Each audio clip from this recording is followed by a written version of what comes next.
विदेशी लड़की थी, दिल्ली पढ़ने आई हुई थी, प्यार में फंसा के ले आया कि शादी करेंगे। इतने से तो केविन इतना एक बेड पड़ा था छोटा सा, उस पे एक लंबा चौड़ा आदमी पड़ा हो और वो उसके उस तरफ दीवार के वहाँ बैठ ऐसे करके कबूतरी सी लड़की, इस सुंदर गोरी चिट्टी सी। मैंने कहा ये क्या तरीका भाई बैठने का? बोलिए तो इसकी मौसा जी है। तो मैंने कहा मौसा जी के अंधेरे में लेके बैठेगा इसे?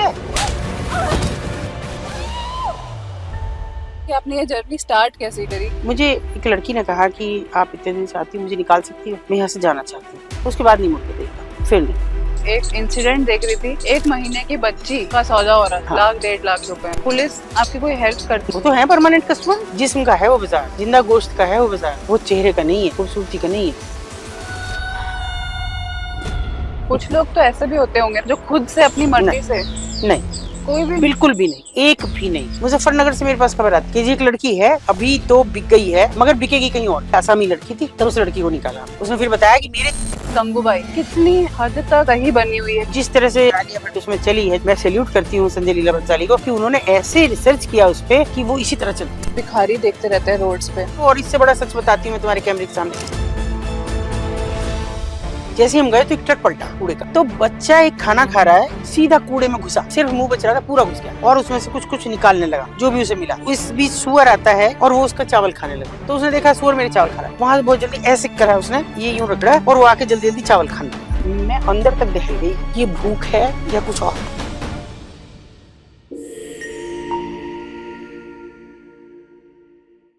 उसने कभी ये जिंदगी नहीं चाही थी, लेकिन जब भूख, खामोशी और जिंदा रहने की जद्दोजहद टकराई तो यही रास्ता बचा। हर हफ्ते हजारों औरतों को सेक्स व्यापार में धकेला जाता है। ये कोई पसंद नहीं, एक जंजीर है, और ये जंजीर तब कसती जाती है जब दुनिया आंखें फेर लेती है। इंडिया में 10,000 से भी ज्यादा ह्यूमन ट्रैफिकिंग के केस रिकॉर्ड हुए हैं 2018 से 2022 के बीच में।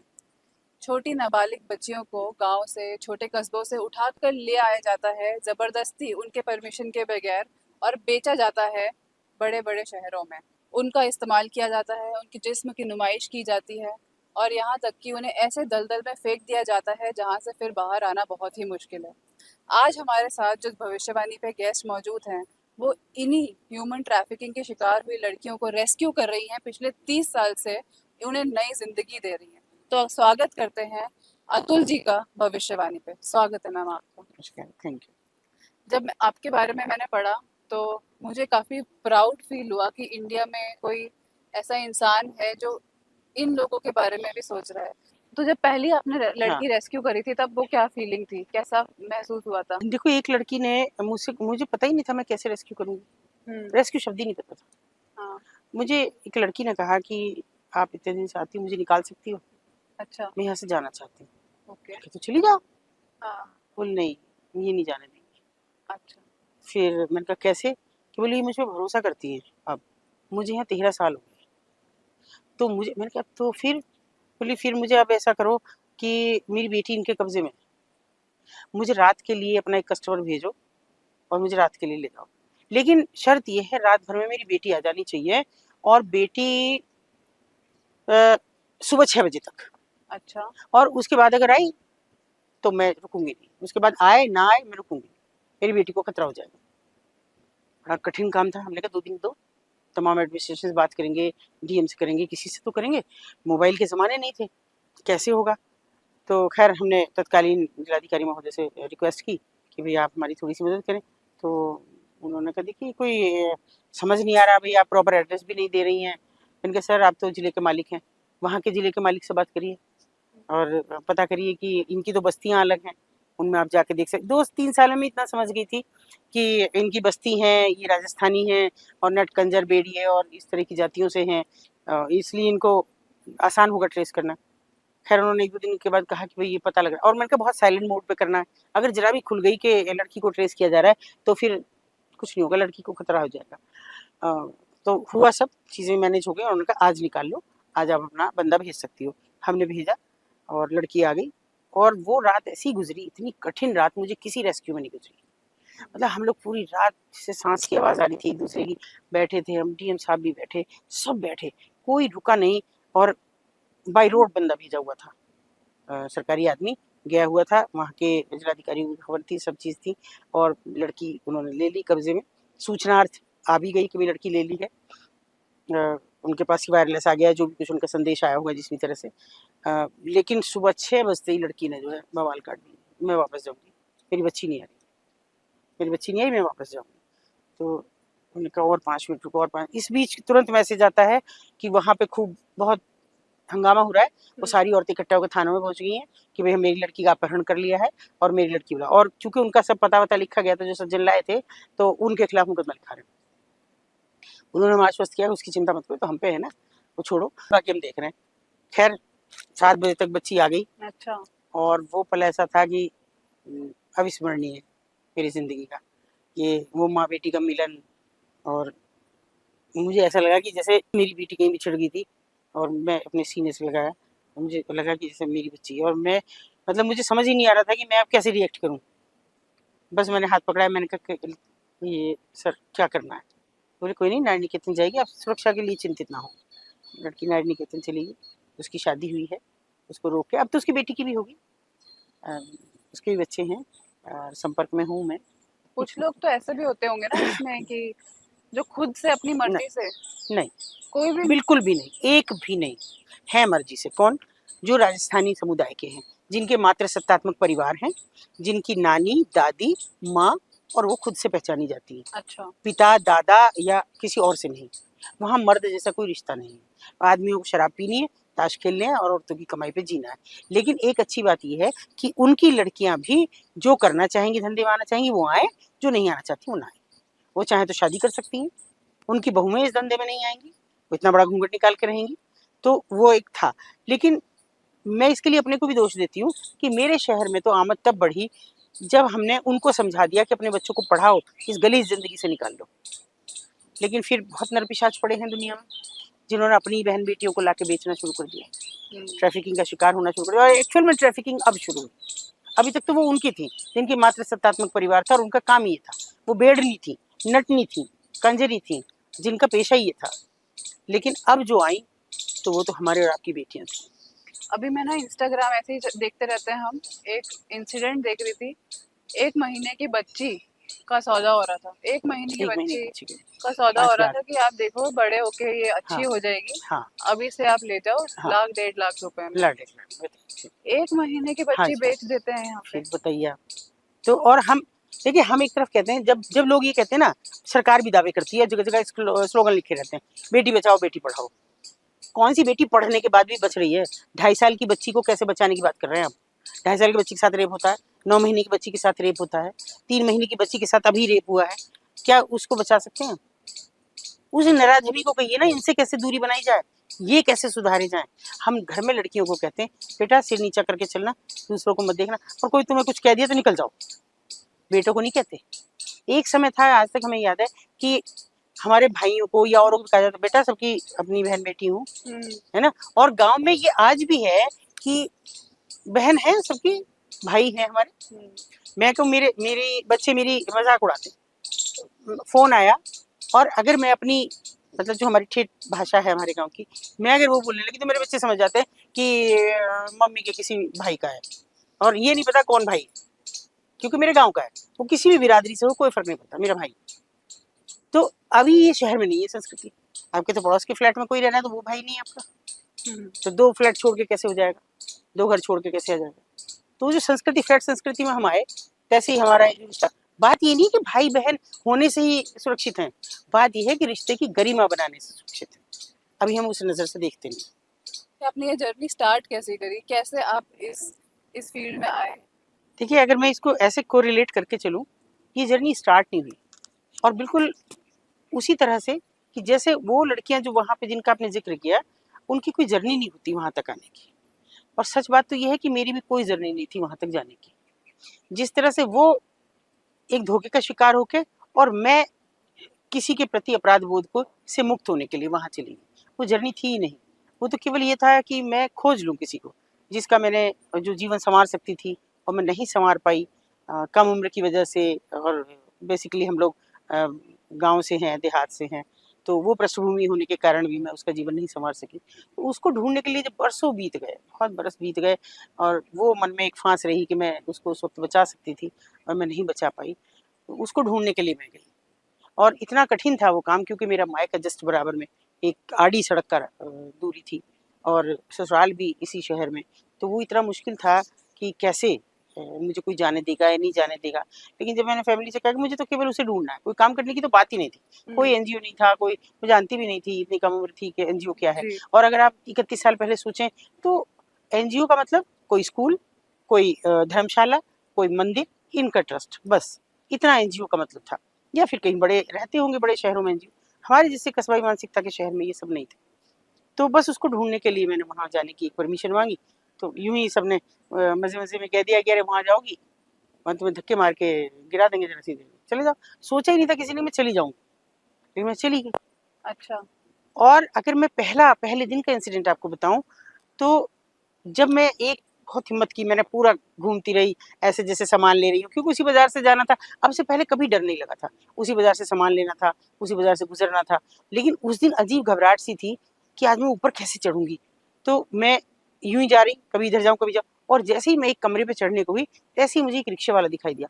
और वो रिक्शे वाला अक्सर मेरे मतलब घर के पास की गली पे खड़ा होता था हर रोज, मतलब सवारी लेने के लिए। जी। तो मैं बिल्कुल घबरा गई और अच्छा। मैंने फिर अपने आप को खड़ा किया कि नहीं, मैंने उसी की तरफ यूं देखा जैसे मुझे कोई परवाह नहीं उसकी, और मैं ऐसे देखे और मैं उसी जगह पे चढ़ गई फिर। और वो पहला दिन था कि जैसे घबराहट नीचे छूट गई थी, उस रिक्शे वाले के साथ ही छूट गई थी। और मैं उसी संयोग को आगे बढ़ाते हुए ये कहूंगी कि आज तक भी वो रिक्शा वाला है, वो आज भी रिक्शा चलाता है, मैं आज भी इसी जगह में हूँ। ना उसने कभी कोई मुझसे सवाल किया और ना मैंने उससे कभी नजर चुराई। तो लेकिन वो इतना कठिन था वहाँ जाना, 2 साल तक उनकी डांट खाना, फटकार सुनना, उनसे झूठ बोलना मैं तुम्हारे बच्चे पढ़ाने आई हूँ। मैं तो टीचर मटेरियल ही नहीं हूँ, मुझे तो पढ़ाने में कोई इंटरेस्ट ही नहीं है, मैंने अपने बच्चे अच्छा। नहीं पढ़ाए और बच्चों को क्या पढ़ाऊंगी। तो वो था ही नहीं कहीं मन में, बस था, कह दिया कि तुम्हारे बच्चे पढ़ाने आई हूँ, और क्या कहूँ कैसे कि वो उस औरत को ढूंढने आई हूँ मैं। तो बस उन्होंने कहा ठीक है, हमारा बच्चा पढ़ाना, यहीं पढ़ा लो, दूसरे के कमरे पर नहीं ले जाओगी, दूसरे का हमारे यहाँ नहीं आएगा। तो ये भी मुझे ठीक लगा कि चलो इस बहाने सब कमरे पे जाऊंगी और बताऊंगी कि मैंने इसका बच्चा पढ़ा रही हूँ मैं, तो उनका भी पढ़ाऊंगी, तुम्हारा भी पढ़ाऊंगी। ये एक सिलसिला चला और ये 2 साल तक ऐसा चला कि कहीं वो नहीं मिली। लेकिन मुझे हजारों लड़कियां ऐसी दिखी कि जिनके लिए मैं कुछ करने का मेरे अंदर एक अजीब सा हो गया था, जुनून सा हो गया था फिर उन 2 सालों में। और फिर मेरे एक रिश्ते में ससुरी लगते थे, उन्होंने मुझसे कहा बेटा कब तक ऐसे, ये ठीक नहीं है। किसी दिन किसी, थोड़े ब्रॉड माइंडेड थे, कि किसी दिन किसी मुश्किल में ना फंस जाओ तो एक एनजीओ बनाओ। अब मैं तो बिल्कुल विस्फारित थी कि भाई कहाँ एनजीओ क्या, तो उनका वो मैं बना के दूंगा। अच्छा। तो उन्होंने रजिस्टर कराया और उन्होंने पहली बार मुझे फुल फॉर्म बताई कि इसका मतलब है नॉन गवर्नमेंट ऑर्गेनाइजेशन। मुझे यही नहीं पता कि एनजीओ क्या। अच्छा। हाँ, कोई नहीं पता। मतलब ये कोई वो नहीं था कि मैं प्री प्लान वहाँ गई, मुझे तो ये काम करना है, जैसे सोशल वर्कर आज करते हैं कि हमको ये करना है जी, हमारी संस्था का ये संविधान है। मेरे तो कहीं ये जिक्र ही नहीं था। अच्छा। और वो पहली बार ये हुआ कि मैं रजिस्ट्रेशन हुआ, कुछ लोग मेरे साथी हुए और वो सब डंप थे। कोई ऐसा नहीं था जैसे गड्ढे में दबे हुए हैं, हमें नहीं पता क्या कर रही है, हमें तो नाम डाल दिया, ठीक है चलो। तो ये वन मैन आर्मी थी एकदम। लेकिन फिर जो लोगों ने जुड़ना शुरू किया, जैसे मेरी अभी एक साथी ने, ये मेरे साथ 25 साल से है। तो और आपके घर वालों ने सपोर्ट किया आपको? हाँ, देखिए मेरे मायके वाले तो बहुत नाराज रहे। पहली बात तो मैंने इतना बड़ा हिमाकत की कि उस जमाने में लव मैरिज की और इंटरकास्ट की। ये इंटरकास्ट तो नहीं कह सकते उसको, ये लोग पंडित हम त्यागी, मतलब होते तो एक ही हैं लेकिन अभी मानते ही है कि सब अलग हैं। वो एक बड़ा विस्फोट हुआ। और ऊपर से ये तो मेरे भाइयों ने यही काम मिला था, एक तो पहले कर चुके, अभी एक मिला था। तो अच्छा। अभी तो हमें मुंह दिखाने लायक छोड़ोगे नहीं। तो लेकिन वही फिर भाई मेरे बहुत आपके प्राउड फील हस्बैंड ने करते हैं। हस्बैंड नहीं, ने उन्होंने कभी नहीं कहा, उन्होंने तो मुझे हमेशा सपोर्ट किया, उन्हीं की वजह से थी मैं, उन्हीं की वजह से थी। उन्होंने मुझे कभी नहीं कहा, मुझे कहते अरे कहीं फंस मत जाना यार, फंस मत जाना, है ना। और देखिए इस देहात से निकल के आज यहाँ संसाधन है, निकलने का जो रास्ता है, तब कुछ नहीं था। ये जंगल थे, हमारे खेत हुआ करते थे। तो यहाँ से जाना और घूंघट निकालना, कभी मैं सूट वूट नहीं पहनती हूँ, साड़ी। मतलब मैं ये सोच रही हूँ कि उस जमाने में तो लड़कियों को घर में अंदर ही ढक के रखा जाता था, घूंघट में, ज्यादा जॉब भी करने हाँ, नहीं दिया जाती नहीं, थी, और हाँ, आपने ऐसा काम चुना अपने लिए जो काफी मतलब डिफिकल्ट रहा होगा, क्योंकि बहुत, अगर कोई लड़का करे ना तो कोई उसे रोकेगा नहीं कि हाँ, ठीक है कर रहा है, चलो इसी कर में रहा है। थक हार के आ जाएगा। मेरे से भी यही उम्मीद थी शुरू में तो कि थक हार के आ जाएगा, लेकिन ऊपर वाले ने शायद तय कर लिया था कि तुझे यहीं जाना है। ऐसे इंसिडेंट होते रहे कि मैं जब भी लौट के आना चाहूँ तभी कुछ और हो जाए, कभी भी लौट के आना चाहूँ फिर कुछ और हो जाए, फिर मैं पलट के चली जाऊँ, और बस फिर मुड़ के जब पहली लड़की निकाली 96 में, अच्छा 96 में। हाँ, उसके बाद नहीं मुड़ के देखा, फिर नहीं। उससे पहले इंडिया में कोई लड़की निकाली ही नहीं थी, किसी ने रेस्क्यू ही नहीं करी थी। की होगी, मेरी जानकारी में नहीं है, की भी होगी तो मुझे नहीं पता। हालांकि मुझे बहुत बचपन से अखबार पढ़ने का शौक है, मेरा मतलब हमारी दोनों तरफ की फैमिली वेल एजुकेटेड है, ये नहीं गाँव में है हम तो नहीं करेंगे, और त्यागियों में तो ऐसी लड़कियों की बहुत एजुकेशन है, पीछे नहीं हटाते, तो वो नहीं मेरे था, मैंने कभी सुना नहीं। तो जब आप रेस्क्यू करने जाते हो, हाँ। पुलिस आपकी कोई हेल्प करती नहीं, है? बिल्कुल नहीं, बिल्कुल भी नहीं। ऐसा भी नहीं कि वो कहेंगे अरे कहाँ मैडम बताओ ना किस पे है, और ये उनको सबसे बड़ी नाराजगी होती है कि मैं बता नहीं रही कि वो किस कमरे पे लड़की, मुझे बताओ ना, वो हम देख लेंगे, आप क्यों परेशान हो रही हो, हमें पता है कि वो नहीं निकल रही, यहाँ से उनका जो पैसा बन जाए। सरकार की तरफ से कोई मदद नहीं है अभी? सरकार की तो बड़ी बड़ी योजनाएं हैं, क्यों नहीं है, जब इमोरल प्रिवेंशन ट्रैफिकिंग एक्ट है तो अभी तो है, उस काम ट्रैफिकिंग होता है एक्ट उस पे? कुछ नहीं, क्या काम होता है, मैंने तो नहीं देखा, मुझे भी इतने साल हो गए किसी ने ये नहीं कहा। उल्टा जो रेस्क्यू ऑफिसर इसके लिए बनते हैं ना, रेस्क्यू ऑफिसर होते हैं बाकायदा। अच्छा। एक रेस्क्यू ऑफिसर अगर मेरे सामने आके ये कह दे कि हमने रेस्क्यू किया एक लड़की को, नहीं किया उल्टा मुझ पे 50 इल्जाम लगाएंगे, मुझे मुकदमे लिखाएंगे, रेस्क्यू ऑफिसर लिखाते उन महिलाओं को चढ़ा के, क्योंकि उनके तो बंधे हैं। मैं तो हर पॉडकास्ट में कह रही हूँ जो करना है करो, जहां मुझ पे इतने मुकदमे और भी कर लो, मगर उन बच्चियों को तो बचाओ, सबके घर में तो बेटियां हैं, कैसे आप बेटी से गाफिल हो सकते हैं, दूसरे की बेटी बेटी नहीं और आपकी बेटी बेटी है। कल ये किसी आप ही जैसे किसी नरपिशाच की हत्या चढ़ गई तो क्या करेंगे, तब आपको याद आएगी, नहीं करते, कोई सुनता नहीं। और जो कोई पुलिस वाले या रेस्क्यू ऑपरेशन वाले लोग ऐसे होते हैं जो कस्टमर बन के आते हैं? नहीं, पुलिस वाले तो हमेशा ही रहते हैं वहाँ कस्टमर, कब नहीं रहते, वो तो मुफ्त में सेक्स की भूख मिटानी है, मारपीट करनी है, चुनौती भी करनी है, पैसा भी लेना है, सभी तो काम करने हैं, उनको कस्टमर बन के जाने की क्या जरूरत है, वो तो है परमानेंट कस्टमर।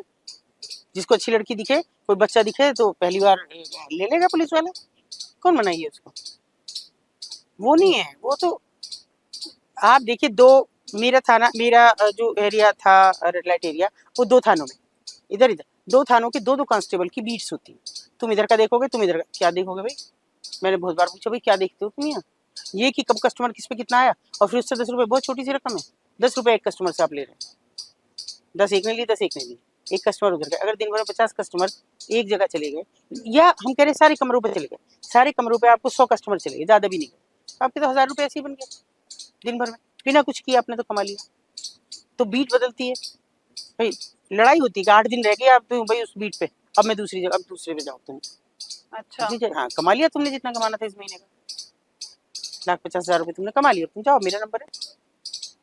तो महीने दर बीट बदलती हैं, हफ्ते से बदलती हैं, पखाड़े में भी बदलती हैं, किससे उम्मीद करें। और वो कहते हैं ना कि भाई जब जो रखवाला है वो ही अगर आपका भक्षक हो जाए तो फिर आप किससे उम्मीद करें, फिर आपकी उम्मीद कहीं नहीं।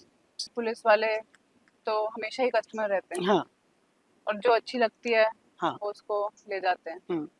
तो कोई ऐसी कैटेगरी भी होती है लड़कियों में कि ये वाली कैटेगरी ज्यादा पैसों वालों को मिलेगी, ये कैटेगरी कम पैसों वालों को मिलेगी, ये रिक्शा वालों को मिलेगी, ऐसा कुछ देखो है? कोई ऐसा तो वहाँ जाता ही नहीं है अब कि जो हाई क्लास सोसाइटी का हो।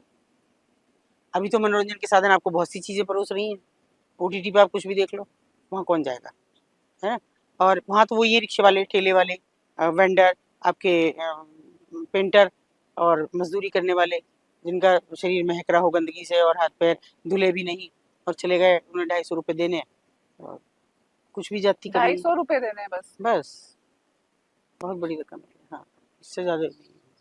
मैं आजकल ना, जैसे ये तो चलो एक एरिया हो हाँ गया जहाँ पे हाँ बैठे हैं हाँ ये सारी लड़कियां, हाँ बहुत सारे होती है मसाज पार्लर होते हैं, हाँ वहां पे भी हाँ लड़कियां बिल्कुल सप्लाई करी जाती हैं, बिल्कुल वहां बिल्कुल। पे भी यही देखिए लड़कियां वहाँ होती हैं? सप्लाई नहीं, बिल्कुल भी नहीं, वो स्वेच्छा से हैं जिनको पैसा कमाना है, और ज्यादा सेफ समझ रही हैं कि हम अगर मसाज पार्लर जा रहे हैं तो वहाँ तो हमको कोई कुछ कहने वाला नहीं है कि हम तो मसाज करने आए हैं, क्योंकि हम तो मसाजर हैं, और वहाँ जेंट्स भी कराने आ सकते हैं और लेडीज भी कराने आ जी। सकती हैं।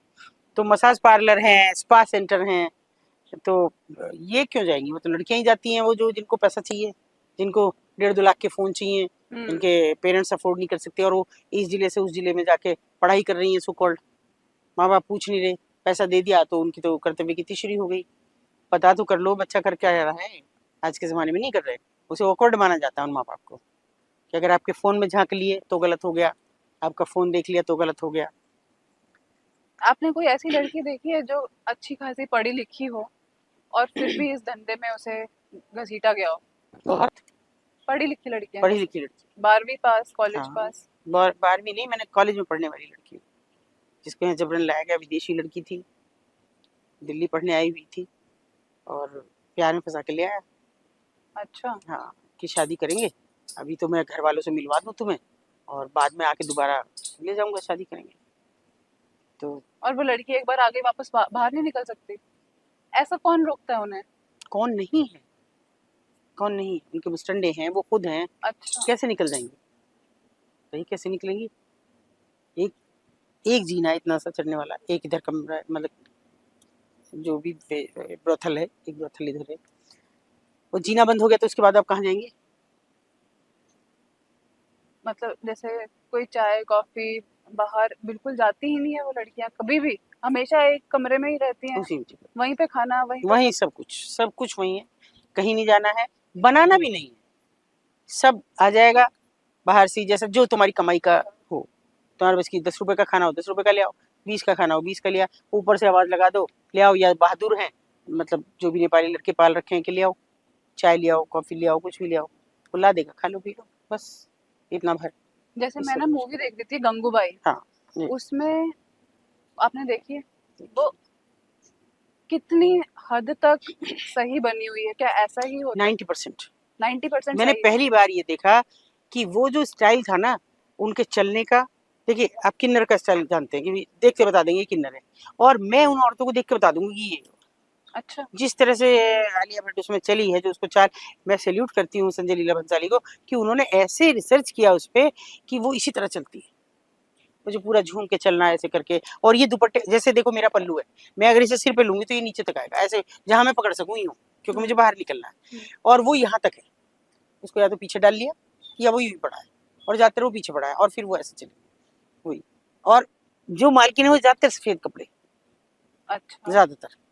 सफेद कपड़े। हाँ, और वो तो धोती पहनती थी। धोती, हाँ, साड़ी भी वो पहनती है। तो मतलब मैं जो मैं देख रही हूँ कि वो अंधेरे बंद कमरे, वो गिजगिजाहट, वो सब, मतलब आपने देखा होगा, फिल्म देखी है कि गंगूबाई एक चबूतरे पे नहाती हम्म।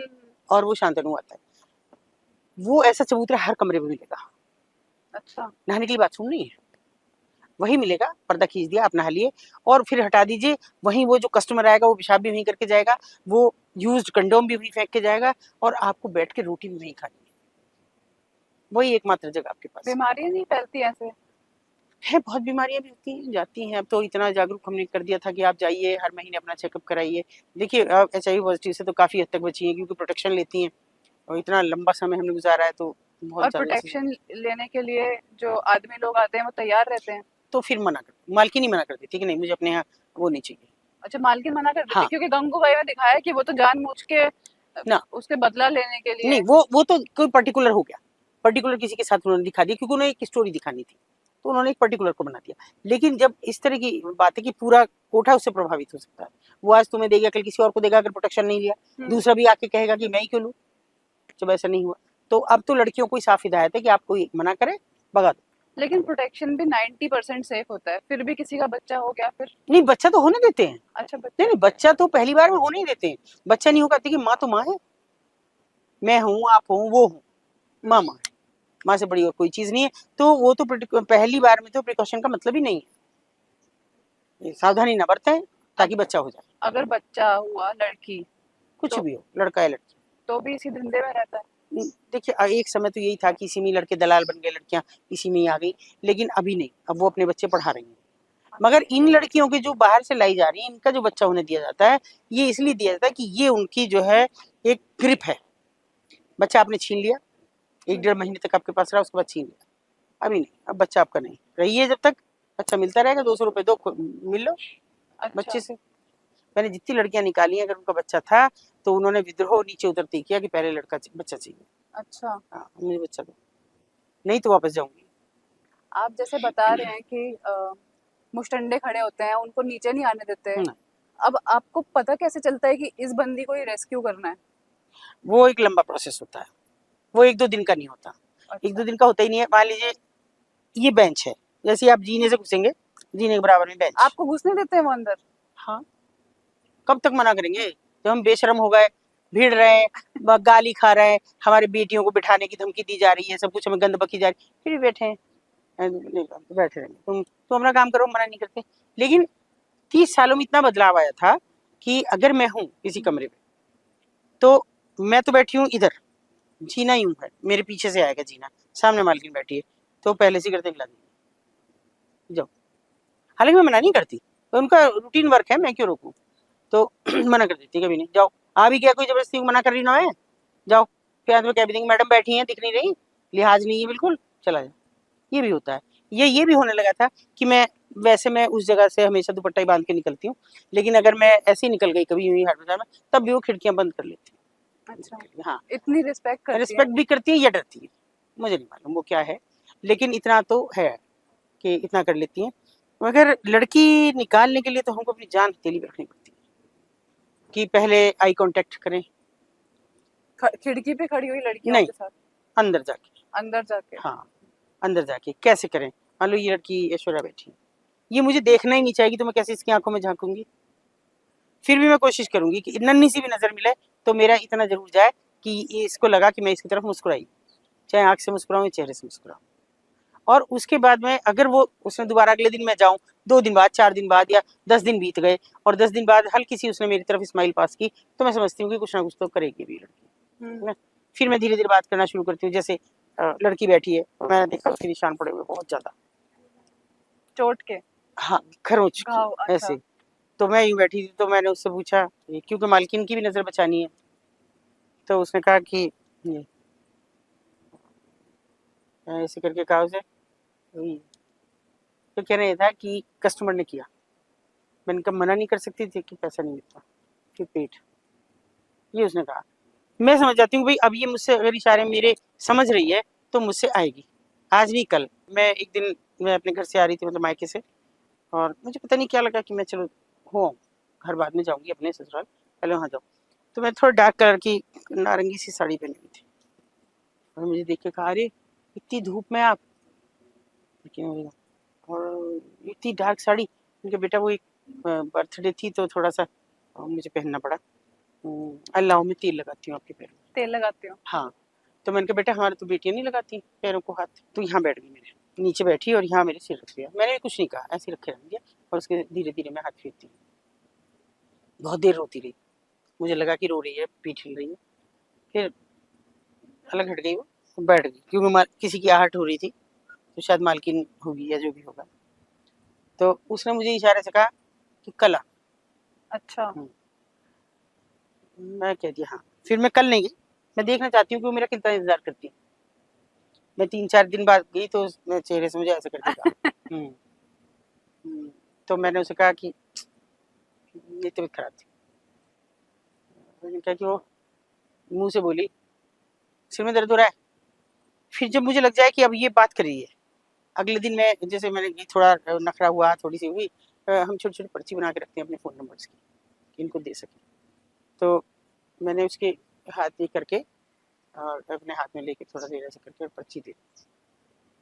मैंने कहा अगर इसको निकलना होगा तो ये करेगी फ़ोन, नहीं निकलना होगा। फोन होते हैं उन सबके पास? नहीं नहीं, नीचे उतरेंगी जो जिनको अच्छा। 10-10 साल हो गए, तो फ़ोन करने के बहाने नहीं चाहिए तो लिपस्टिक लाने के, किसी भी चीज़ के बहाने वो वॉच करती हैं कि कहाँ जा रही है, भरोसा भी करती है। अब बच्चा उनके पास है तो कहाँ जाएंगी, तो नीचे से फ़ोन करती है कि निकल तो जाऊंगी पर मुझे मेरा बच्चा दिलवा देना, मेरा बच्चा है इनके पास, पहले बच्चे का पता कर लो। मैंने कहा तू बता दे कहाँ पे है बच्चा। उसने बताई मुझे जगह कि वहाँ पे है, और मैंने कहा निकाल देंगे, तो फिर तब उस दिन तो निकल, ठीक है। फिर मैंने उसके बाद निकाला उसने, बच्ची निकाला कैसे? कैसे आप गए निकाला। अकेले? नहीं, अकेले नहीं जाते, सब जाते हैं, सब लोग जाते हैं। जेंट्स कम रखती हूँ, जेंट्स नीचे रखती हूँ। मेरे जेंट्स जितने नीचे वॉलंटियर्स रहते हैं, हो? उन्हें नहीं जाती ऊपर। जो अच्छा। वॉलंटियर्स हमारे ऊपर जाते हैं, तो हमने जैसे निकालना था तो पकड़ा मैंने, मैंने कहा चलो। तो बोली कहाँ ले जा रही हूँ, कहाँ ले जा रही हूँ, मेरी बहन की लड़की है, मेरी बहन की लड़की है, मेरी फलाने की लड़की है। अरे मैंने कहा किसी की भी है, फिलहाल तो मैं ले जा रही हूँ, बाद के बाद में देखी जाएगी, जब आ जाएगी वापस तेरे पास। उसको तो हम नॉर्मली ऐसे करके ले आए, नीचे बच्चा मिल गया, नॉर्मल हो गई।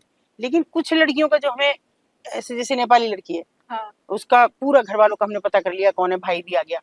अब हमने कहा भैया भाई को हम ऊपर नहीं जाने दे रहे हैं कि नहीं अभी नहीं, पहले हम निकाल लें। लेकिन नेपाली भाषी हमारे साथ कोई ना कोई वॉलंटियर्स रहते हैं, क्योंकि हम नेपाल में भी माइती संस्था, उसके साथ भी हमारा कोलैबोरेशन रहता है। तो उसने कहा कि भाई हमें तो नहीं पहचान में आ रही हूँ लड़की, जो फोटो तूने दिया है वो एक जिग सा फोटो ही हुई, समझ नहीं आ रहा था। वो लड़का आ गया, लड़का ही ना पहचाने अपनी बहन को। सारी लड़कियां खिड़की पे लटकी पड़ी और वो मालकिन मुझे मारने को तैयार। अभी तो 4 दिन पहले मेरे यहाँ से लड़की निकाली है, फिर मेरे यहाँ आ गई, फिर मेरे पीछे पड़ी रहती हो, फिर मेरे पीछे पड़ी रहती हो। तो मैंने कहा भैया भाई तो ढूंढी तो है, तेरे ही कमरे पता ही है। मैं कहा भैया हम तो क्या कर सकते हैं। फिर मैंने उस लड़के से कहा कि भैया तू इसके पीछे जा, सारी लड़कियों के पीछे, और नेपाली भाषा में इसको कुछ कह। तो उसने जैसे ही उसको कहा कि संतली, कुछ कहा, संतली नाम था उसका, और ये कह के कुछ कहा उसने, तो एकदम पलटी। और बस फिर इतनी तो मुझे चाहिए था, मैंने ऐसे करके उसको भर लिया नीचे, अपने जो नीचे बैठ गए। कहा मेरे बच्चा आएंगे बस, तो कभी तो झूठ भी बोलना पड़ता है। मैंने कहा बच्चा नीचे, वो आ गई, बड़े ब्लाउज फेंके, तेरा ये हो जाए, तेरी बहू यहाँ आ जाए, तेरी बेटी यहाँ आ जाए, और तुझे ये धंधे बिठा दूं, और ये कर, और जो गालियां सब निकाली। अब होती रहे, कोई बात नहीं, ले आए। नीचे आके लड़की बिखर गई कि मेरा बच्चा नहीं, मैं तो वापस जाऊंगी। फिर उसके भाई ने कहा बेटा तेरा बच्चा, मैं गई, मैं दोबारा मैंने कहा मैं जा रही हूँ। मैं गई, मैंने कहा अगर 1 घंटे में बच्चा नहीं आया तो खाने में घुस भर दूंगी यहीं, सोचना तुम मैं क्या करूंगी तुम्हारा हाल। तो नीचे हम जब उसको निकाल के ले आए, अब वो लड़की, बच्चा नहीं मिला तो एकदम से मैं वापस जाऊंगी, वापस जाऊंगी। ये मुझे ऐसे कड़वे अनुभव हैं कई बार के, कि जब हमें बच्चा ना दिखे उस माँ को, और माँ का ये अलग ही रूप दिखाई देता है कि जिन औरतों को हम खराब औरतें कहते हैं, वो एकदम बच्चे को लेके नहीं नहीं बच्चा चाहिए, बच्चा चाहिए, अभी अभी। धमकाना भी पड़ा कि बहुत मार लगाऊंगी, बहुत ज्यादा बदतमीजी करूंगी अगर बच्चा नहीं मिला संतली का, क्योंकि वो तो मुतमईन रहती है कि बच्चा नहीं आएगी वापस लौट के। मैंने कहा बच्चा मुझे चाहिए 10 मिनट में। फिर वो आई, उसकी एक और चाहिए थी, उसने कहा दीदी 10 मिनट में तो नहीं आ सकता है, मैं और थोड़ा सा टाइम दो क्योंकि दूर है बच्चा। मैं कहीं भी है लिया। तो आप देखिए बच्चा आ गया, खैर 1-1.5 घंटे बाद। बच्चा आगे कहता है माँ से ऐसे लिपटा कि गजब ना, इस तरह रो रहा, वो 3 साल का बच्चा होगा, और फिर कह रहा कोई ऐसे छोड़ते हैं अपने बच्चे को। और वहां वो मामा था, मामा खाना भी मांगने पे मारता था, अगर मैं खाना मांगू तो मुझे मारता था वो। तो कोई मामा करके बहादुर, मतलब नेपाली था, जो उन बच्चों को देख रहा था। और वहां बोले मेरे जैसे बहुत सारे बच्चे थे, बच्चे का ही कहना था। हम उस जगह को तो नहीं कभी ट्रेस कर पाए, क्योंकि बच्चा बता ही नहीं, क्या बता पाता, इतना छोटा बच्चा, 3.5-4 साल का बच्चा था, तो क्या बता पाता। लेकिन अल्टीमेटली मुझे वहां ये लगा हमेशा कि माँ तो माँ है, कोई भी हो। और तभी मुझे ये लगता है कि जैसे मैं बहुत सारी चीजें सुनती हूँ लोगों की, वो कहते हैं कि हमने इतनी लड़कियां निकाल दी, इतनी लड़कियां यूं निकाली, यूं गए पुलिस को ले गए, ऐसे करा। मैं तो भगवान को हाथ जोड़ती हूँ, मुझसे कभी ऐसे हुआ ही नहीं। या शायद मेरी किस्मत में इतनी लड़कियां निकालनी नहीं थी। कैसे निकलती हैं, मैं भी उन लोगों से पूछना चाहती हूँ कि कैसे रेस्क्यू होती हैं ऐसी लड़कियां। एक लड़की को भरोसे, वो क्यों हम पे भरोसा करे, बताइए आप, क्यों हम पे भरोसा करे। हमारे ही समाज के लोगों ने तो लाके उसको यहाँ बेचा, इस दलदल में, इस गलीज जिंदगी में, कि जहाँ आदमी बैठ के सांस नहीं ले सकता, वहां उनको जीवन बिताना पड़ रहा है। तो मुझ पे क्यों भरोसा करे, मैं भी तो उसी समाज की हूँ। क्यों मुझ पे यकीन करे, क्यों मुझ पे ऐसा विश्वास करे कि मैं उसे किसी गंदी जगह पे नहीं ले जाऊंगी, यहाँ से निकालूं और कहीं इंडिविजुअल किसी और गंदे काम में नहीं ले जाऊंगी। मैं क्यों ऐसा भरोसा करूं। लेकिन लोग कहते तो हुआ होगा ऐसा, बहुत सारे रेस्क्यूज हुए होंगे, मगर मैं तो इतने बरसों में भी ये 530 लड़कियां, मैं 35 लड़कियां निकाल पाई। 30-35 बाहर से निकाली जो इधर उधर बेच दी गई थी। और उनमें भी मुझे इतनी कठिनाई है कि 6-6 महीने, 1-1 साल लग गया। ऐसे 1-1 साल लग गया कि जैसे देखिए एक लड़की की हमको सूचना होती है, दूर दराज देहात में है। अच्छा। तो हमने, चूंकि देहात में था तो कभी कैसे जाएंगे, किसी के घर में है लड़की, कैसे कहेंगे कि भाई ये लड़की है तो गलत जगह। तो गए हम वहां पे, बताया लोगों ने कि वो तो बहुत खतरनाक आदमी है। घर में है, मतलब घर में रखा घर में होता रखा हुआ था उस लड़की को, और ग्राहक हाँ, घर में ही आते थे। ग्राहक नहीं आते थे, वो तो बाद में उसका खुला कि उस लड़की को, हैदराबाद की वो लड़की थी और भाषा नहीं समझती। अच्छा। तो वो क्या कराने वाले थे मुझे नहीं मालूम, लेकिन जब हम पहुंचे तो हम ऐसे ही सर्वे करने के नाम पे पहुंचे कि जनसंख्या का सर्वे चल रहा है और कितने लोग हैं, कितने ये हैं। वो बड़ा खतरनाक आदमी, घोड़े पे चलता, और उसकी तो पुलिस में और सब चीज़ में बड़ी पैठ, कोई बोलने नहीं दे। लेकिन अच्छी उसने हमें चाय वाय पिलवाई, सब चीज़ हुई। फिर हमने कहा और कौन कौन है आपके घर में, सबसे मिलवा दो। हाँ जी सब ठीक है। तो एक जगह मुझे लड़की, बड़ा सा घर था, झांकती हुई दिखी एक कमरे में। मैंने कहा ये बच्ची कौन है? बोले ये कोई ना, तुम्हें रिश्तेदार की आ रही, चली जाएगी आज।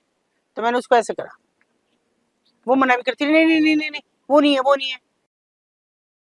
मैंने कहा आजा, अच्छा बेटी को आजा, उसे भी देख लेना। मैं, मुझे तो जनगणना में सभी दिखाना पड़ेगा ना।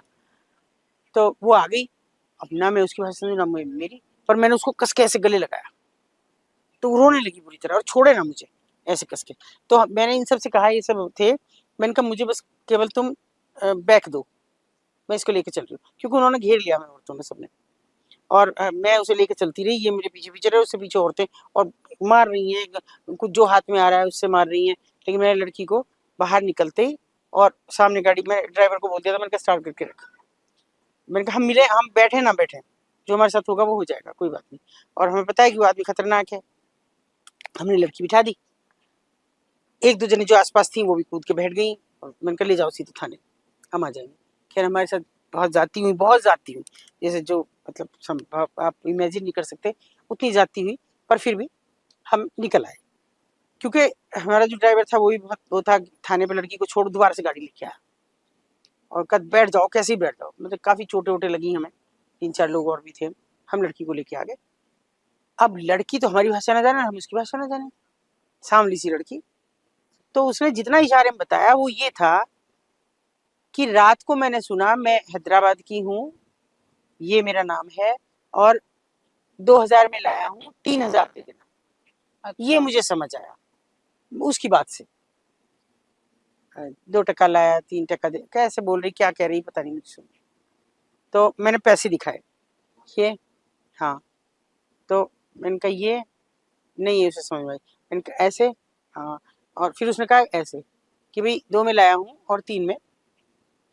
3000 में? 3000, अब ये नहीं मुझे पता क्या था वो थाने बैठे बैठे मैं सुबह से शाम हो गई, मैं फोन करूं, अरे आ जाओ भैया, कहाँ हो, ऐसे छुप, आ रहा हूँ, आ रहा हूँ। अभी मेरे में महिला कांस्टेबल नहीं है, मैं कैसे भेजूं? हम 30 किलोमीटर दूर है, हमको महिला थाने लाना है, रात हो रही है। आ नहीं रहा है अगला, आ ही नहीं रहा। पुलिस की उसकी बात कर रही है, आ नहीं रहा है। मैं बुला बुला के थक गई। और ये तो मुझे बहुत बाद में पता लगा कि वो उससे तो डर ही रहा था, इसके घर से निकाल के लाए थे, वो मुझसे बहुत ज्यादा डर रहा था।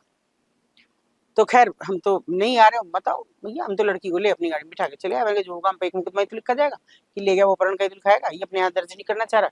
फिर मैंने रात को ही छोड़ा, वो कुछ नहीं हुआ।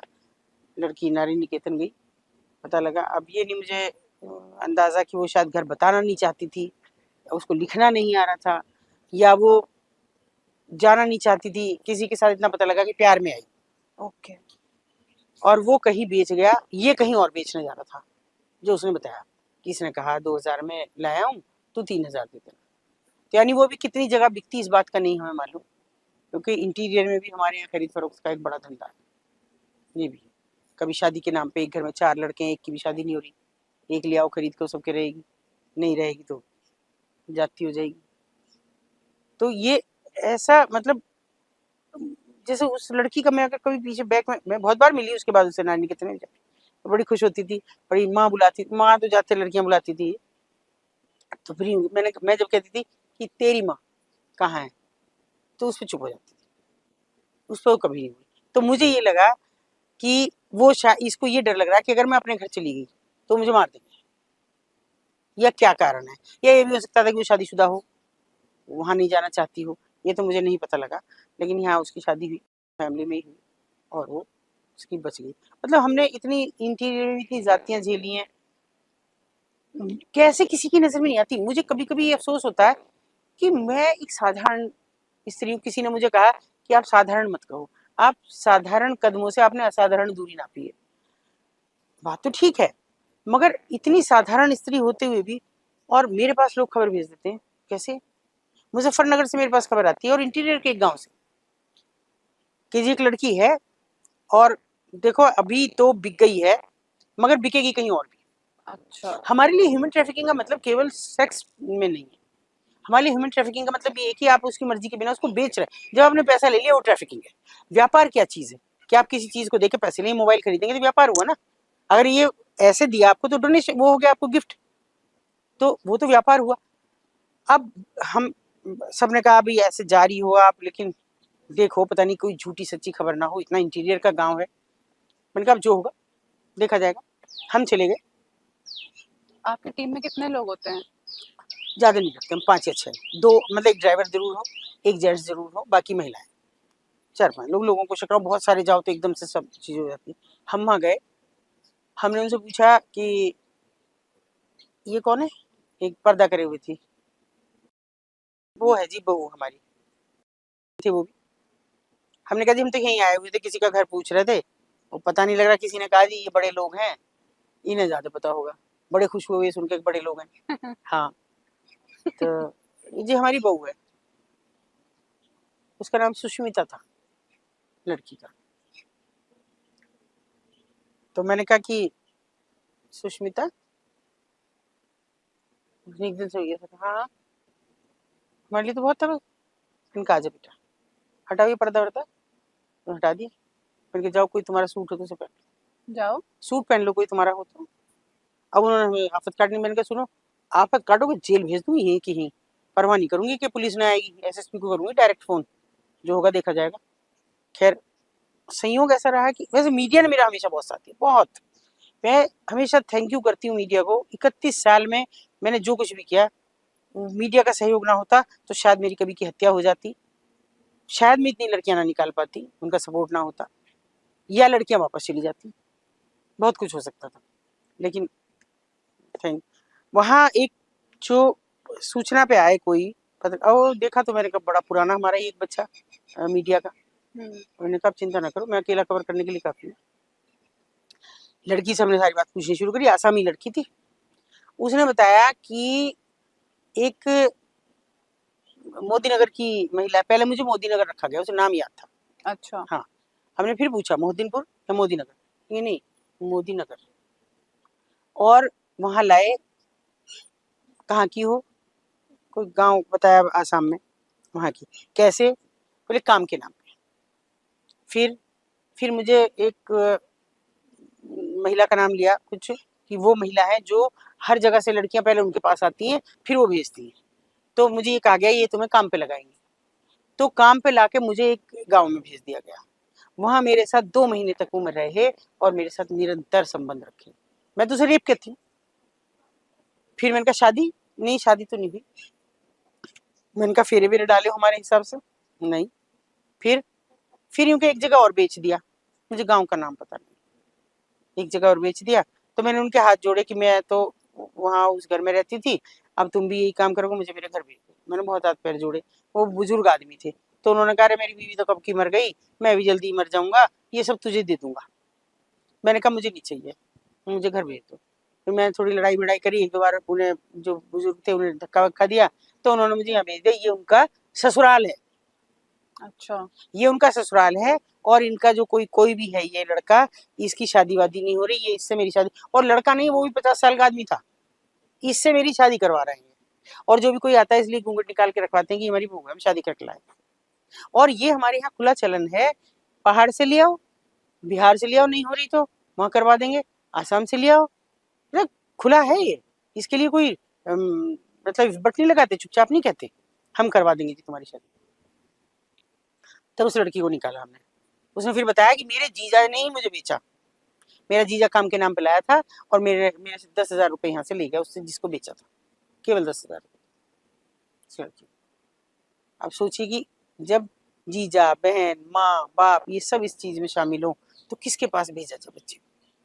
तो हमारे पास नारी निकेतन, मैं चाहती नहीं हूँ कि नारी निकेतन लड़कियां जाए, लेकिन फिर भी नारी निकेतन कम से कम इतना सेफ तो है कि सरकारी कस्टडी में है, कहीं शादी हो जाएगी, हर साल शादियां होती हैं इस तरह की लड़कियों की। तो ये जैसे आप बता रहे हो, समाज की थी, समाज की थी, सारे रिलीजन्स, कोई रिलीजन का वो नहीं होता, हर रिलीजन की बंदी आपको मिल जाएगी। हाँ हाँ बिल्कुल। और देखिए ऐसे तो अगर हमारे यहाँ की वेस्टर्न यूपी की लड़की अगर लव मैरिज कर ले गैर बिरादरी में तो महाभारत हो जाता। अभी अभी एक लड़की की गर्दन काट दी है, 17 साल की बच्ची की, आपकी इज्जत हो जाती है। इज्जत का कारण रोटी और बेटी मानी जाती है। क्या कहते हैं कि रोटी और बेटी दो ही चीज इज्जत निकालती हैं। अगर किसी के घर में अच्छी रोटी ना मिली मेहमान को तो समझो इज्जत गई, और बेटी अच्छी ना निकली तो इज्जत गई। और ऐसे में अगर बेटे की शादी ना हो तो किसी बिरादरी को ले आओ, वो तुम्हारी बहू हो गई, वो कुछ नहीं है। तो मैं ये समझती हूँ कि चलो शादी भी कर लाओ, बात मान ली हमने, तुम शादी कर लाओ, तुमने उसके गरीब माँ बाप को पैसा भी दे दिया, उम्र का लिहाज कर लो, उसको प्रॉपर शादी करो, रजिस्टर्ड मैरिज करो, कल वो अपने अधिकार के लिए तो लड़ सके। ऐसा कुछ नहीं होता, ऐसा कुछ नहीं होता। मैंने एक लड़की निकाली मेरे पास, किसी वो क्यों की लड़की थी, देखिए। अच्छा। ऐसे तो हम इतना छुआछूत करते हैं, मुझसे भी लोग करते हैं कि आप तो घर में क्यों को बिठाती हो, वो तो आपकी किचन में चली जाती हैं लड़कियां। भाई मुझे तो कोई इतरा नहीं, मत खाओ मेरे घर का, मुझे नहीं फर्क पड़ता, मत पियो मेरे घर का पानी। तो वो लड़की की मुझे सूचना आई कि एक लड़की को बेच दिया गया है थोड़ा सा दूरी पे, मतलब यहाँ से 50-60 किलोमीटर की दूरी पे एक गाँव। बिना सोचे हम चल दिए, बिना ये सोचे। ये थी, मैं थी, और एक मेरा ड्राइवर पागल है वो आधा, और एक और बंदा जो लगातार ये कहता था कि मैडम एक बार तो एक रेस्क्यू ऑपरेशन मुझे ले चलो, मैं ऐसा मार लगाऊंगा, ऐसा मार लगाऊंगा, दुरुस्त कर दूंगा। तो मैंने कि मार वाले नहीं चाहिए मुझे, मुझे ये चाहिए जो मुझे प्रोटेक्ट करें पीछे। ठीक है, हम उधर से निकल के जा रहे थे, हमने रास्ते में से फोन करा, मैंने कहा आजा भाई, आज एक वो है, वो बड़ी जल्दी नहा धो के फिट फोर हो के वो आ गया। अच्छा वो गांव ऐसे था कि जैसे हम ऐसे पुल पे जा रहे हैं तो उससे नीचे उतरते थे, नीचाई में गांव था, ऊपर से दिखता ही नहीं था गांव। वहां चले गए, हमने पूछा फलाने का घर कहाँ है? हाँ है जी। हम गए तो लिपा पुता घर, बड़ा सा घर था, लेकिन पुताई वो जमीन लीप रखी थी, और एक लड़की लीपने पे लगी हुई थी, और बीच में वो भी बन रही थी, मतलब वेदी, इस पे शादी के लिए हवन ववन होता है। तो मैंने उस लड़की का नाम लेके पुकारा, अच्छा। तो एकदम चौंकी। नाम पता था आपको? हाँ वो बताया जिसने भी सूचना दी थी। मैंने कहा भाई बता, उठ के आ जा, तेरा नाम पता लग गया। और पीछे से अंदर से औरतें हैं, वो सब निकले, हमारे यहाँ तो शादी है जी, तुम्हारी बहू है।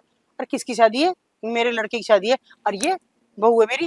भाई शादी हुई नहीं, बहू हो गई, ये लीप रही है तुम्हारा चौक, ये क्या बात हो गई? मैंने उस लड़की से कहा, मैं कि चल तू गाड़ी में बैठ। लड़की झटके से भाग के गाड़ी में बैठ गई। अच्छा। अब गाड़ी में बैठ गई, इतने में ये बैठ गई, और उन्होंने हमारी गाड़ी को घेर लिया। मुझे, मैंने कहा भाई वो कहाँ गया जो हमारे साथ आया था? वो नहीं दिखा। और दूर जंगल में आवाज आई, मतलब काफी, जैसे यहाँ से खुला दिख जाए, हमारे पीछे जंगल ही हमारा सारा ये। हाँ। तो उसमें उस पे जो मार पड़ रही थी, उसको उन्होंने इतना मारा गांव वालों ने कि उसपे डंडा बजा रहे, कपड़े फटे पड़े उसके। मैंने वहीं से चिल्ला कर, मैंने कहा मार लो, आज ही मर भी जाएगा। मैंने स्पीकर पे पहले डाल के एसएचओ को मिलाया, और मैंने कहा भाई तुम्हारे क्षेत्र में हो रहा है, जबकि मैं सूचना दे के आई थी कि वहाँ ऐसा है, तुम नहीं आए, और अगर ये मेरा बच्चा मर गया आज और इसे कुछ भी हो गया, मैंने ऐसे ही ऑन कर रखूंगी सब पूरे को, और साथ ही इसमें ज्वाइंट ग्रुप कर रही हूँ एसएसपी साहब को भी कि यहाँ क्या हुआ है, और लड़की अगर नहीं निकली ना आज तो अच्छा नहीं होगा। और मैडम का आप बिना उसके चली जाती हो, पुलिस तो ले लेती। मैंने कहा भेज दे, अब कौन सी मुसीबत आ गई। खैर उसने दो जैसे तैसे करके कांस्टेबल भेजे। चलो मैडम, मैंने कि वो ड्राइवर गाड़ी ना बंद कर दे, मैंने कि भाई एक बार चलाने ना दे, मैंने कहा ऐसे खोल, इन्हें सबको गिरा दे। उसने झटके से लेकर खिड़की जो खोली, वो कई तो गिरे, और मैंने कहा दौड़ा दे, जो गिरता हो, ये पुलिस वाले देख रहे, अपने आप देखेंगे, जो होगा देखा जाएगा। हम लड़की को लेकर निकाल आया, एक दो चोट फट भी लगी। उन्होंने कहा जी आपने बताओ चोट मार दी। मैंने कहा तुम्हारा दिमाग खराब है, एक औरत की, एक लड़की की अस्मिता पे चोट लग रही है, और आप चोट की बात कर रहे हो है? और मेरे बच्चे को देखना जरा, कपड़ा भी नहीं है इसके तन पे, वो तो बिल्कुल लाल कर रखा मार मार के। वो उसका फर्स्ट एंड लास्ट रेस्क्यू था। उसके बाद उसने कभी नहीं कहा, नहीं उसे हाथ जोड़ लिया, मैं नहीं जाऊंगा, कि मैंने तो तुझे समझाया था। तो ऐसे देखिए, छुआछूत कम मानते हैं। खाना नहीं खाएंगे, पानी नहीं पियेंगे, हमारे घर में घुसेंगे नहीं, दरवाजे पे बैठेंगे, और शादी कर लोगे? तुम्हारे लड़के की शादी ना हो रही हो तो तुम शादी कर लो। और वो जबरन हुआ। जबरन क्या हुआ कि उसका जीजा उसे रखना चाहता था, उसने मना कर दिया, मैं नहीं रहूंगा, बहन मर गई थी, जीजा चाहता था, जीजा की उम्र थी कोई 45-50 की, और वो मुश्किल से 16-17 साल की बच्ची, नाजुक सी, वो उसने मना करा, उसने वहां बेच दी, अपने घर ले आया, माँ बाप ने भेज दी, ये नहीं बताया कि ये सब चल रहा है मेरे मन में, तो ले आया जी वहाँ रहेगी, कुछ पढ़ा दूंगा, थोड़ा वो कर लूंगा आगे, और वहीं ने बेच दी। ये सब जो लड़कियां आप रेस्क्यू करके हाँ। लाते हो, इनके बाद रेस्क्यू करने के बाद वो कहाँ जाती है? नारी सरकारी काम काज है, फिर तो पुलिस को लिखना ही पड़ता है। अच्छा। सब लिखेंगे, वो होगी, एंटी ह्यूमन ट्रैफिकिंग थाने भी हैं, वहाँ सब लिखाई पढ़ाई होती है, बहुत सारे मुकदमे हैं जिनमें मैं गवाही में जाना तो पड़ता ही रहता है। तो इस तरह का है लोगों का। पर मुझे अभी तक ये नहीं समझ में आया, पूरा नेक्सस है, सब चीज है, कैसे कान में उंगली डाल के कोई रह सकता है? मतलब आप अकेले इतना सब कुछ कर रहे हो, अगर पुलिस के 5 कांस्टेबल भी लग जाए तो वो 5 गुना ज्यादा 5 गुना ज्यादा ताकत हो जाएगी। ताकत हो जाएगी, और और साथ में उनकी छोड़ पुलिस। दीजिए, भाई नीचे दुकानें हैं, उन्हीं की तो है ऊपर कमरे, बस ये तो खुश होंगे। आज तो भी हमारे यहाँ थोड़ा बीवी बीवी कहने का रिवाज है, क्योंकि मैं उसी क्षेत्र की बेटी हूँ। आज तो बीवी ने लड़कियां निकाली हैं कई, अरे तुम भी कुछ कर ले करो कभी, उन्हें नहीं करना कुछ। तो देख उन्हीं की तरह, उन्हीं इतनी सी बात है कि ये है, ये गली है, एक ही आरडी सड़क है, इस पार तो चलो मेरा घर, ये सीओ ऑफिस, सर्किल ऑफिसर अच्छा। है, ये सब कोठे, ये सब कोठे, मतलब नीचे दुकान है ऊपर कोठे। अब जब यहाँ कोई लड़की ऊपर है तो उसको, कस्टमर को यहाँ खड़ा होना पड़ेगा नीचे, तभी तो उसे देखेगा, उससे आई कांटेक्ट करेगा। ये इसका कोई मतलब नहीं है, इसका मतलब नहीं कुछ, इतने हिस्से को लटक के उन्हें, क्योंकि वो खिड़कियां नीचे हैं, वो खिड़कियां हमारे और आपकी तरह नहीं कि भाई ऐसे दिख रही हैं खिड़की हैं कि हम इतने दिख जाएं और झांक के कह दें भी क्या है, ये नहीं है, इतना दिखना है। और उनमें कोई रेलिंग, कोई जाली कुछ नहीं होती है, दरवाजे होते हैं केवल, जो काम खत्म होने बंद कर दिए जाए, नहीं तो आप झांकी पूरे, ताकि आप अपना सीना दिखा सकें, ये दिखा सकें मैं कैसी हूँ, मेरा क्या लुक है। तो यहाँ खड़ा होगा जब कस्टमर इस दुकान पे, और अगर उसकी वहाँ सेटिंग हो जाती है तो 10 रुपए इस दुकानदार को देके जाएगा, वो वहाँ खड़े होने का। आप किसी दुकान के सामने बाजार में अपनी स्कूटी खड़ी कर दीजिए, आपसे तुरंत ये भी स्कूटी हटाओ, हमारे यहाँ थोड़ी आए हो, लेकिन वहाँ खड़ी रखो आप, कोई बात नहीं, 10 रुपए दोगे ना, बहुत बड़ी रकम नहीं दिख रही है 10 रुपया, लेकिन दिन भर में अगर 100 कस्टमर चढ़ गए 2-3 जगह पे, तो आपके तो 1000 रुपये हो गए। दिन भर में 100 कस्टमर चढ़ रहे हैं, हाँ? मतलब हर कस्टमर का कुछ टेस्ट तो होता नहीं, मेडिकल टेस्ट? नहीं, कुछ नहीं, कुछ नहीं, कस्टमर का क्यों होगा, कस्टमर क्यों कहेगा कि मैं कस्टमर हूँ, ऊपर जा रहा हूँ, वो क्या नीचे बता के तो जाएगा? बीमारियां, सपोज प्रोटेक्शन ले भी रहे हैं, फिर भी हाँ, कुछ तो एचआईवी वगैरह फैलता नहीं होगा देखिए, ना? अब तो नहीं, पिछले 10-15 साल से तो वहाँ एचआईवी पॉजिटिव है नहीं, क्योंकि हर छठे महीने उनका टेस्ट भी कराते हैं हम, अच्छा। ले भी जाते हैं, अब वो खुद भी जागरूक है कि वो खुद भी जाती हैं, और सबके कार्ड्स बने हुए हैं। और ऐसा नहीं है, बहुत सी बार तो इतने अच्छे अधिकारी कभी कभी आ जाते हैं कि सरकारी तंत्र में मेडिकल के कर्मचारी थे कि उच्च पदाधिकारी थे कि जो डॉक्टर हमारे साथ जाते थे, कंडोम्स भी बांटते थे, कहते भी थे कि बेटा थोड़ा अपना प्रिकॉशन रखो, तुम भी इसी दुनिया का हिस्सा हो। ऐसा भी नहीं है, अच्छे लोग भी हैं, मैं हमेशा ये नहीं कहूंगी कि सब खराब ही लोग हैं, मगर अच्छे लोग भी हैं, पर अच्छे इतने से हैं, और खराब की पूरी लाइन है, जिनको वो केवल एक वस्तु दिख रही है। लोग ऐसे भी कि जिनको मुफ्त में सेक्स की भूख नहीं मिटानी, मगर पैसा तो आएगा ना, पैसा तो मिलेगा, हमने आंख बंद कर ली, कुछ भी करो। कैसे कोई आंख बंद कर सकता है एक शहर में कि ये सब हो रहा है और वहां आंख बंद हो रही हो, तो इससे बुरी और कोई बात नहीं।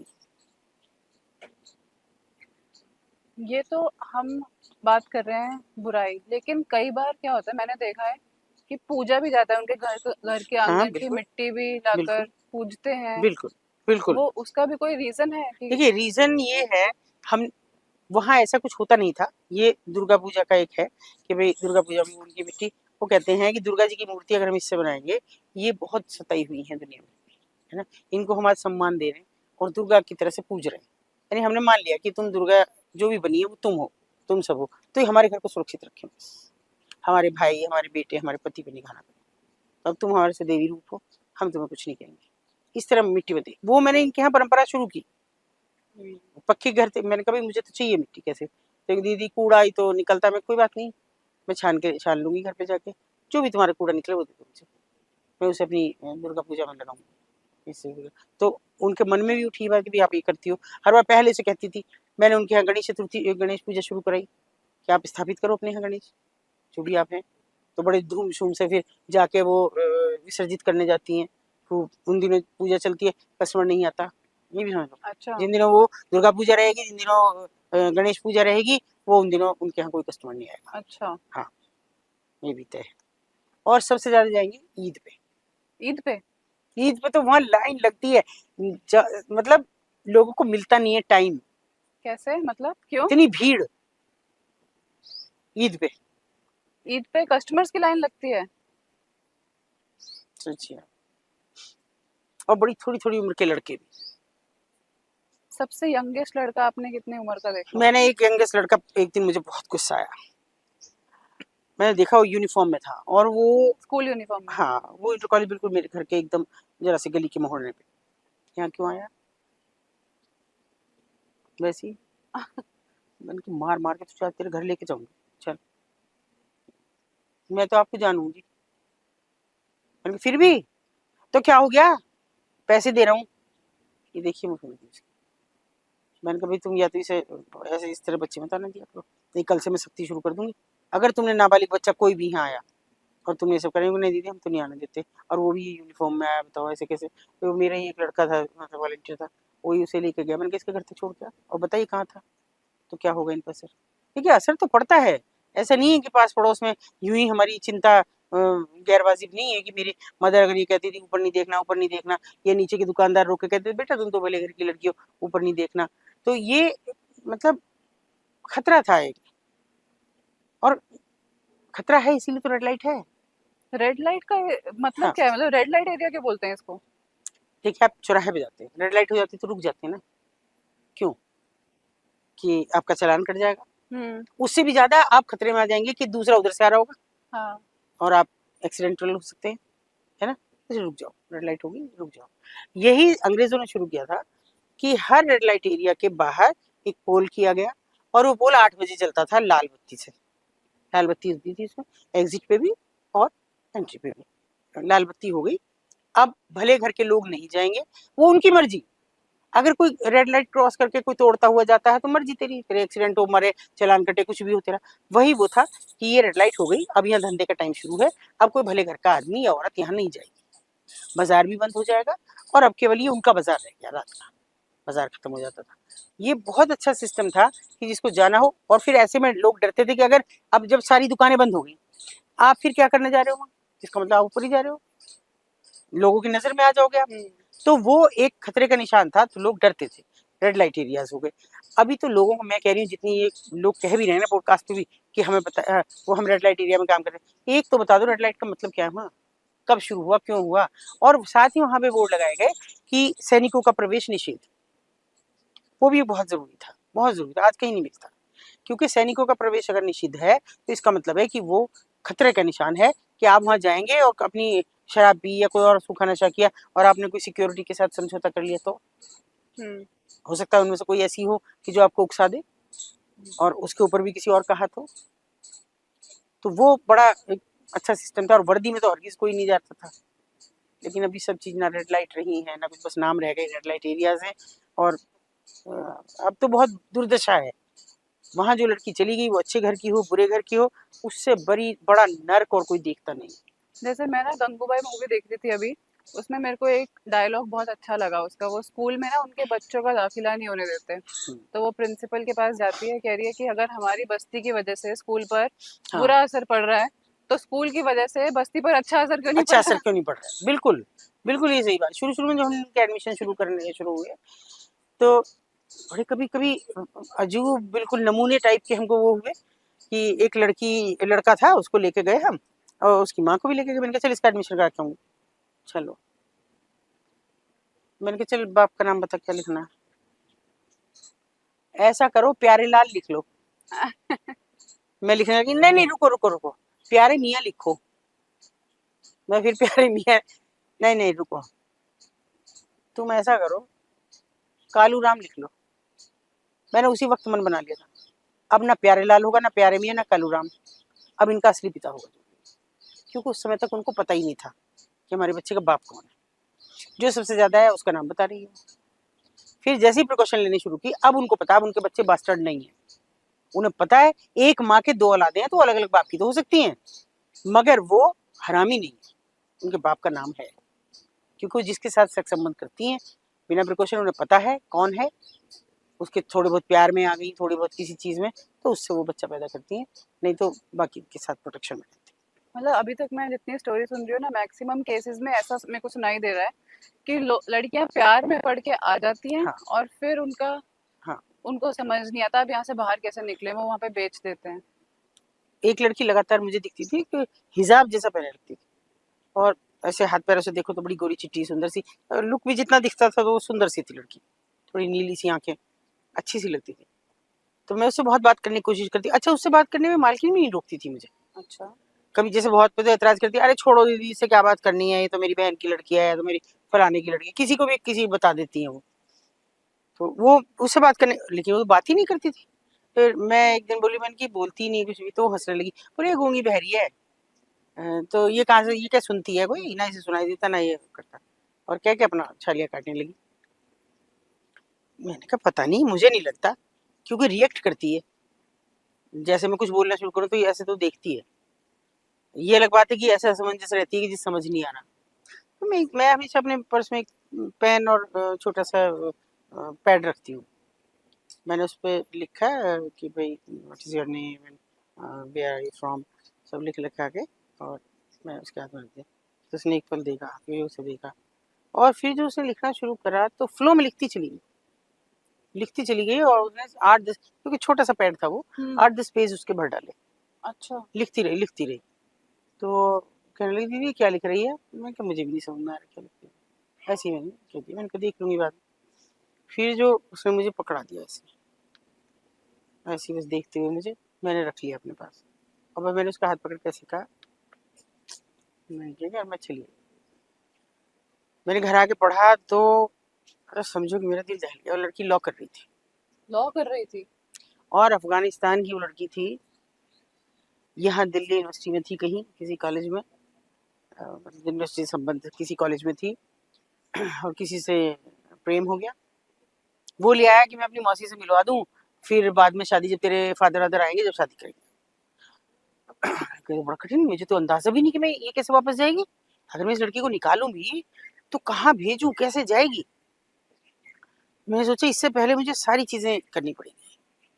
तो मैंने कुछ लोगों का संपर्क किया जो थोड़ा सा मतलब ऐसे उच्च पदों पे थे। तो मैंने कहा कैसे किया जाए। और मेरी एक बहुत अजीज थे, और आईपीएस रहे वो, रिटायर्ड थे। तो मैंने उनसे पूछा कि क्या किया जा सकता है। तो उन्होंने कहा देखो ऐसा करो, कुछ मैं करता हूँ, अपनी रिसोर्सेज से पता करता हूँ, कोई इस तरह जो फॉरेन मिनिस्ट्री में कोई हो, तो इस लड़की का ये पता करना पड़ेगा कि भाई ये किस वीज़ा पे है। उसके पास वीज़ा पासपोर्ट कुछ नहीं था वहाँ। अच्छा। वो सब इन्होंने जब्त कर लिया था, फाड़ फूड़ दिए, आग लगा दी, कुछ भी करा, जब जाएगी। मैंने कहा वो तो है नहीं। नाम, मैंने कहा नाम है, नाम मैंने दे दिया कि ये है, ये इसके फादर का नाम है, ये इसका घर का एड्रेस है। और उसने एक फ़ोन नंबर भी दिया, ये फ़ोन नंबर है। उन्होंने कहा मेरे लिए बहुत है। और वो सब उन्होंने कर करा के मुझे निकाल के दिया, और कहा कि मैं सारी चीज़ें इसकी कराऊंगा, पासपोर्ट वीज़ा सब कराऊंगा, तुम किसी भी तरह अभी से निकालो, और उसके बाद करती हूँ। हमने लड़की को निकाला, बड़े बवाल हुए, और आप जानती नहीं है और कुछ नहीं है। और कोई पुलिस वाले भी कहने लगे अरे ये बता तो पा रही, गूंगी बहरी हुई, बोल नहीं रही कुछ नहीं। मैंने उसका हाथ दबा दिया था, बोलना ही मत, ये गूंगी बहरी समझ रहे हैं तो समझ नहीं। तो उसके बाद में ले गए हम उसको, थोड़ा टाइम लगा, दूतावास में अपने उसमें रखा गया। कॉलेज ने भी कहा कि भाई देखिए है, इसका वीज़ा है अभी 1-1.5 साल का, यहाँ पढ़ रही थी। अब यहाँ से इतनी सारी बातें खुल गई, फिर उसके 3-4 दिन बाद पता लगा कि फादर वादर आने वाले हैं। हर बार सूचना आई कि भाई आप आइए, आपको सारी फॉर्मेलिटी तो पूरी करनी पड़ेंगी। हम गए, और गए भैया, हमें ये भी डर लग रहा था कि ये जो है विदेशी मामला है, हमें तो यही नहीं पता कि इसमें क्या क्या हो सकता है। खैर उनका सहयोग था, जो रिटायर्ड आईपीएस थे, कि भाई मुझे पूरी उम्मीद थी कि वो हर जगह साथ देंगे। तो उन्होंने, जब वो बिल्कुल आ गए उसके फादर, बहुत रोना धोना सब चीज़ें हुई, सब हुई, फॉर्मेलिटी चल रही थी। फिर हम उसे एयरपोर्ट जब छोड़ने गए तीसरे दिन, तो वो रुकी एक पल, जैसे हम बाहर रुक गए, तो मैंने उसकी तरफ ऐसा करा, वो रुकी। फिर वो बाहर आई, पहले तो मेरे कस के गले लगी, और फिर उसने मतलब अंग्रेजी में कहा कि मेरा ये नहीं देखना चाहोगी। मैंने कहा हाँ। तो ये जला हुआ था, गर्दन तक जल रहा था, ये सब जल रहा था ऐसे, उसके लवर ने जला दिया था? तेजाब डाल दिया था, क्योंकि वहाँ विरोध कर रही थी, जब वो छोड़ के जा रहा था वो विरोध कर रही थी, और वहीं हुआ ये सब, उसी जगह पे। उस मालकिन को सब पता था, अच्छा। सब कुछ पता था। लेकिन मुझे पता था कि भाई ये लड़की तो कभी गवाही देने पाएगी नहीं, तो अब मैं मुकदमा लिखाऊं भी तो कहाँ से। उस लड़के का मुझे पता, उसे भी नहीं पता था कौन है, कहाँ का है। वो कहती थी ऐसे ही मिलता था, हम लोग पिज़्ज़ा उस पे जाते थे, हट पे, पास में पिज़्ज़ा हट है कॉलेज के, वहीं ये मिलता था। ये भी कहता था मैं दूसरे कॉलेज में हूँ, और अच्छी अंग्रेजी बोलता था, बढ़िया पश्तो भी बोलता था। तो हमने मुकदमा तो नहीं लिखाया, लेकिन दुख भी बहुत हुआ। इतनी प्यारी बच्ची, इसका आधा चेहरा और कितने नराधम नर पशुओं के नीचे से निकली होगी, क्या बीता होगा उस पर सोच के काम की। मैंने बस उससे इतना कहा, मैंने कहा बेटा अपने अब्बू को मत बताना कभी। मतलब वो मेरे लिए ऐसा था कि मैंने जब उसे देखा तो वो वापस आई और ऐसे लगी ना, तो मुझे बहुत देर तक समझ ही नहीं आया। और भी देख रहे थे एयरपोर्ट पे जो बाहर रहते हैं वो सिक्योरिटी इंचार्ज, क्या हुआ कैसे, वो सोचा कोई होंगे आपस में, लेकिन जब उसने वो चेहरा हटाया ना तो सब ऐसे रह गए थे एकदम, ये क्या। फिर मैंने उसे इतने आराम से उसके फिर से बांध दिया उसको करके, और मैंने कहा प्लास्टिक सर्जरी हो जाएगी तो फिर से ऐसी हो जाएगी। और उसने कहा कि मुझे फ़ोन नंबर, मैंने कहा नहीं बेटा, ये यादें भूल जा कि कभी तू यहाँ भी थी, मुझसे बात करेगी, मुझे भी वो सब बातें याद आएंगी, तुझे भी सब बातें याद आएंगी। और बहुत मुश्किल है बोलना कि कोई अपना इतना दर्द दे, वो बहुत मुश्किल है। सुखी हो, ऊपर वाला करे, अच्छे घर की थी भाई, यहाँ तक पढ़ाने भेजा है तो ठीक होंगे, संपन्न ही होंगे, तो वो लग रहा था। लेकिन वो उससे ज़्यादा नर्क और कहीं कोई और झेलता नहीं है। उस ट्रॉमा को शायद कभी भी नहीं, उस जो समय वहाँ बिताया, वो लगभग ऐसे 3-4 महीने हो गए थे वहीं पे, शायद कभी ना भूल पाए। जब आप ये रेस्क्यू करते हो, सुकून मिलता है? हाँ मिलता है, और एक ऐसी जिसके लिए मिलता था कि जिसको मैं ढूंढने वहां तक गई, तो अभी 8 दिन भी नहीं हुए हैं। मेरा हर बार यही रहता था जब भी मैं वहां जाती कि एक लड़की निकालूं, तो जिसके प्रति मैंने अपराध किया वो शायद कहीं दिख जाए, या वो जहां भी हो उन्हें लगे पता लगे कि मैंने फिर कोई लड़की निकाली है, तो उनके मन को तसल्ली हो। अभी 8-10 दिन पहले मुझे उनकी तथाकथित पति ने कहा कि उसकी डेथ हो गई थी। क्योंकि मैं हर पॉडकास्ट में कह रही थी कि वो मुझे जिंदा या मुर्दा कैसे भी पता लग जाए, तो शायद मुझे थोड़ा सा ये वो मिले राहत। तो आगरा में उनकी डेथ हो गई। ये आप कौन सी लड़की की बात कर रहे हैं? जिसके कारण मैं वहाँ आई, जिस महिला के कारण मैं वहाँ आई, उस जगह पे आई जिसे ढूंढने के लिए आई। तो हालांकि मुझसे वो काफ़ी बड़ी थी उम्र में, और सुकून पल भर का होता है। वो एक लड़की निकली, उस रात में सुकून से सोती हूँ, मुझे कई बार होश भी नहीं होता, और लेकिन अगले दिन से वो जो और ज़्यादा फिर बेचैनी होती है कि मैं एक कोई तो बचा भाई। वहाँ तो कितने सारे चेहरे थे जिनमें हर किसी में दर्द दिख रहा था मुझे। वहाँ चेहरा छूने की इजाज़त नहीं होती कस्टमर को, मतलब चेहरे पे कुछ नहीं कर सकते वो, यहाँ से नीचे वो कुछ भी करें, लेकिन चेहरे के दर्द को तो नहीं छुपा सकते हो। और कभी कभी इतनी कठोरता होती है उनके चेहरे पे, मतलब जैसे मैं किसी से आई कांटेक्ट करके और मैं कहूँ कि भाई ऐसे, इतनी नफरत से वो जो घुमाती है ना चेहरा, और उस नफरत को वापस लाने में, भरोसा जताने में 6-6 महीने लग जाते हैं। वो कौन लोग हैं जो एक दिन में किसी लड़की को रेस्क्यू कर देते हैं? मुझे नहीं समझ में आता।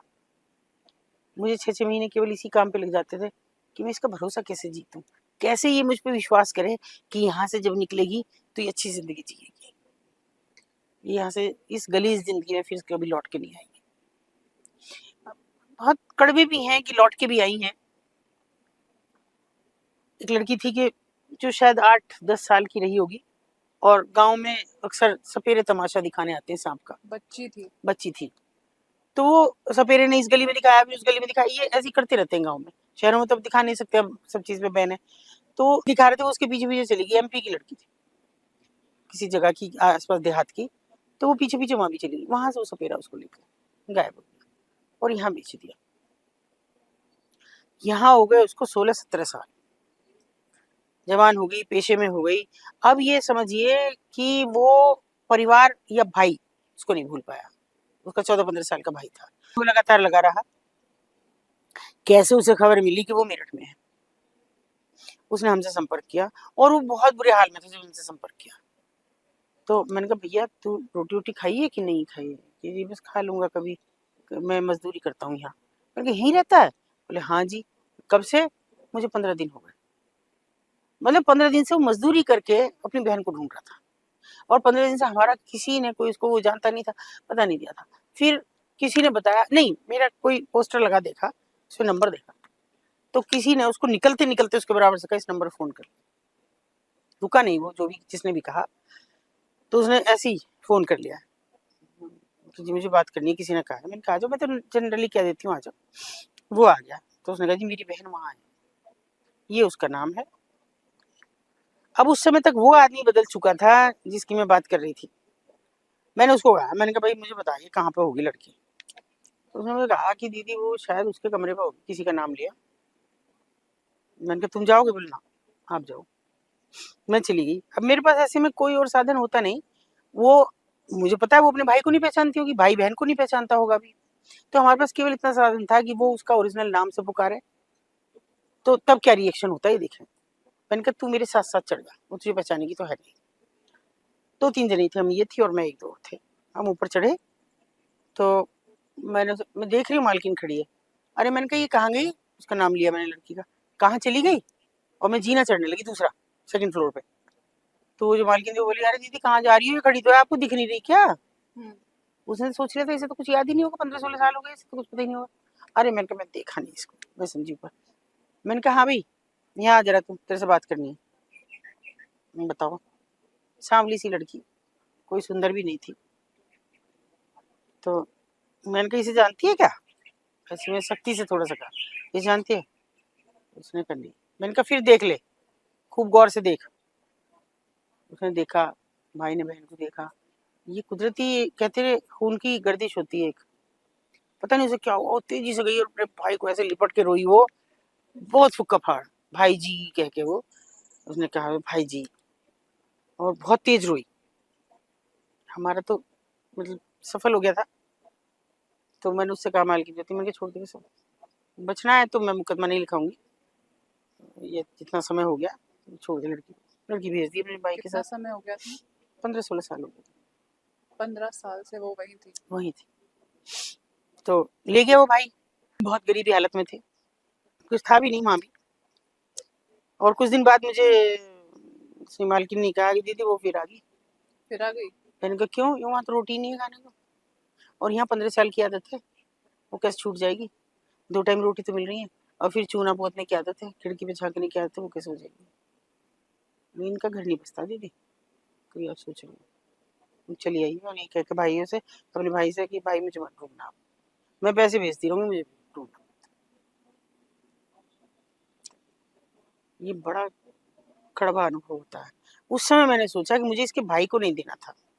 अगर वो नारी निकेतन चली जाती तो कम से कम वहां उसकी शादी हो जाती और वो एक घर में बस जाती, तो फिर उसके पास ऑप्शन था कि भाई से मिल लूं फिर अपनी ससुराल आ जाऊं। तो वो गलती हो गई एक। ऐसे भी हो सकता है और भी नहीं हो, कहीं और चली गई हूँ जो मेरे जानकारी में नहीं है। लोग ना सच में क्या है, सच्चाई को सुनना नहीं चाहते, उसको उसका एहसास भी नहीं करना चाहते, और ये सोचते हैं कि मान लो मेरे यहाँ से किसी लड़की का कोई इस तरह का अपहरण या कुछ हो गया और वो लड़की वहां हो जाए, उसको निकाल लिया जाए, तो क्या वो छुपाना चाहिए? मैं तो समझती हूँ उसको और ज्यादा उजागर करना चाहिए कि आप सचेत रहें, ऐसा भी हो सकता है। लेकिन लोग ऐसे भी हैं जिनके यहाँ की मैंने लड़कियां निकाली, वो मुझे ये भी धमकाते हैं कि आपके खिलाफ FIR कर देंगे, आप हमारे यहाँ का नाम ले।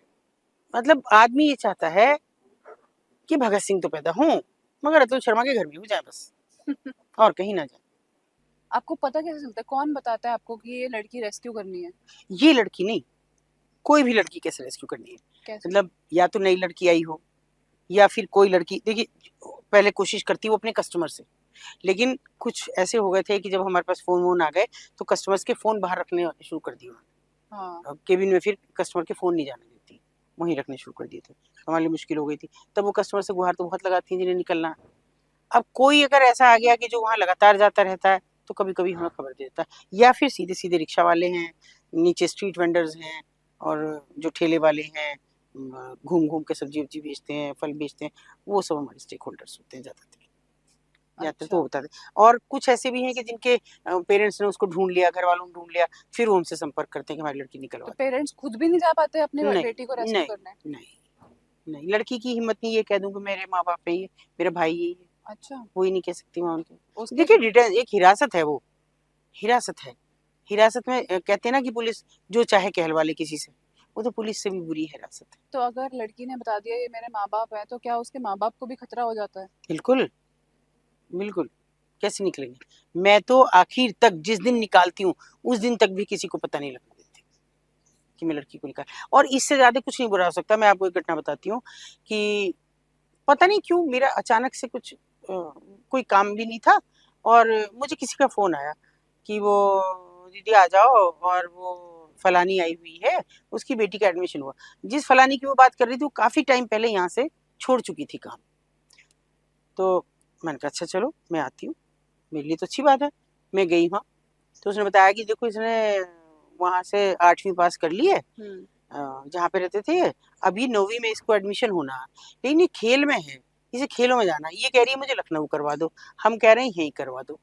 तो मैंने कहा ठीक है तुम कहोगे तो मैंने एक लोकल कॉलेज का नाम लिया, मैं वहाँ करा दूंगी, इंटर तक वहाँ कर लेगी, ग्रेजुएशन उसी के सेकंड पार्ट है वहाँ कर लेगी। तो बोली ना ना, वो लड़की बोली कि ना मुझे तो स्पोर्ट्स में जाना है, तो लखनऊ यूनिवर्सिटी स्पोर्ट्स यूनिवर्सिटी में करा दो, स्पोर्ट्स कॉलेज में करा दो। मैंने कहा अच्छा चलो बात करते हैं कल, मैं निकालती हूँ किसी से और फॉर्म वॉर्म का प्रबंध करती हूँ। अगले दिन मैंने फ़ोन करा, अरे मैंने कहा मैंने पूछ लिया है किसी से, तो बताओ कौन लेके जाएगा इसको और कब लेके जाएगा, तो मैं सारा व्यवस्था वहीं मिल जाएगी, तो चले जाना तुम। मैं कोई दीदी अभी रुक जाओ, अभी देखूंगी, ये वो इस तरह की बात करने लगी। मैंने कहा अरे ये तो मुझे लग रहा कुछ गड़बड़ कर रही है। मैं सीधे पहुंच गई बिना सूचना के। मैं वहां पहुंची तो जाके मैं बैठी और ऐसे एक रूम था जैसे ये दरवाजा हो, तो मैंने पूछा कहाँ है वो लड़की। बोले वो तो मना कर रही है बेट में, और अभी ना करा रही नहीं दीदी, अभी टाइम लगेगा, अभी नहीं कर, ऐसे करने लगी। मैंने कुछ नहीं, मैं सीधे अंदर गई, मैंने इसको कहा संजो को, मैंने कहा तू इसको जरा वो रख, ये मेरे से बदतमीजी करेगी। मैं अंदर चली गई। तो ऐसे इतने से तो केबिन, इतना एक बेड पड़ा था छोटा सा, उस पे एक लंबा चौड़ा आदमी पड़ा हो और वो उसके उस तरफ दीवार के वहां बैठी ऐसे करके ही, बिल्कुल कबूतरी सी लड़की, इतनी सुंदर गोरी चिट्टी सी। मैंने कहा ये क्या तरीका भाई बैठने का। बोली ये तो इसकी मौसा जी है, ये तो इसकी मौसा जी है। तो मैंने कहा मौसा जी के अंधेरे में लेके बैठेगा इसे, इस बार निकाल लड़की को। अच्छा कहीं से मैं कह के भी आई थी मीडिया को, मैंने कहा भैया मैं जा रही हूँ, देखूँ लड़की के साथ कुछ जाती ना हो जाए, तो तुम लोग ध्यान रखना जरा, आ जाना। इतने में मीडिया जैसा वो फ्लैश फ्लैश चमकी, तो ओ ये कर दिया, ये कर दिया, कर दिया। मैंने कहा ये क्या कर दिया, तुम्हें दिख नहीं रहा, कल तक तो तुम कह रही थी एडमिशन, और आज तुमने लड़की इस मुस्टंडे के पास लेटा रखी है। ये तो फौजी है। अरे मैंने कहा फौजी यहाँ क्या कर रहा है लेट के, अपने घर लेटा जाके, ये क्या है इसका लड़की का। हमने लड़की जब निकाली, वो खैर बहुत पुण्यकाली के लोग हमारे साथ करी, जो भी कर सकती थी। हम लड़की को ले आए नीचे, मतलब जब रक्षक भक्षक बने तो क्या करे। पुलिस ने कहा कि अरे मैडम ये इन्हीं की बेटी थी, आप क्यों निकाल रही। मैंने कहा अपनी बेटी को भी वेश्यावृत्ति कराने का अधिकार नहीं, और ये नाबालिग बच्ची तो भी अधिकार नहीं, लड़की तो जाएगी अब, यहाँ तो नहीं रही। खैर हमने उसका में लगी रही, मुकदमा लिखाया, काफी मीडियाबाजी हो गई, बहुत सब। अब क्या कर सकती थी, जब मीडिया फोटो खींचने लगे तो कुछ कर नहीं सकती। हम लड़की का खैर मुकदमा लिखा गया, और उसके बाद में लड़की को नारी निकेतन से छुड़ाया उन्होंने, फर्जी कागज बना के। ऐसे तो बहुत मामले आए। वो जो आप जिनसे आपकी बात हुई थी, वो माँ थी उसकी? माँ थी वो। माँ को क्या मिला ये ना? ये आगे धंधा करेगी लड़की, अब सुंदर लड़की है। पैसे मिल रहे थे उनको? वैसे क्यों, वो खुद ही नहीं थी एक लड़की कमा के, वो भी तो उसी जगह की थी।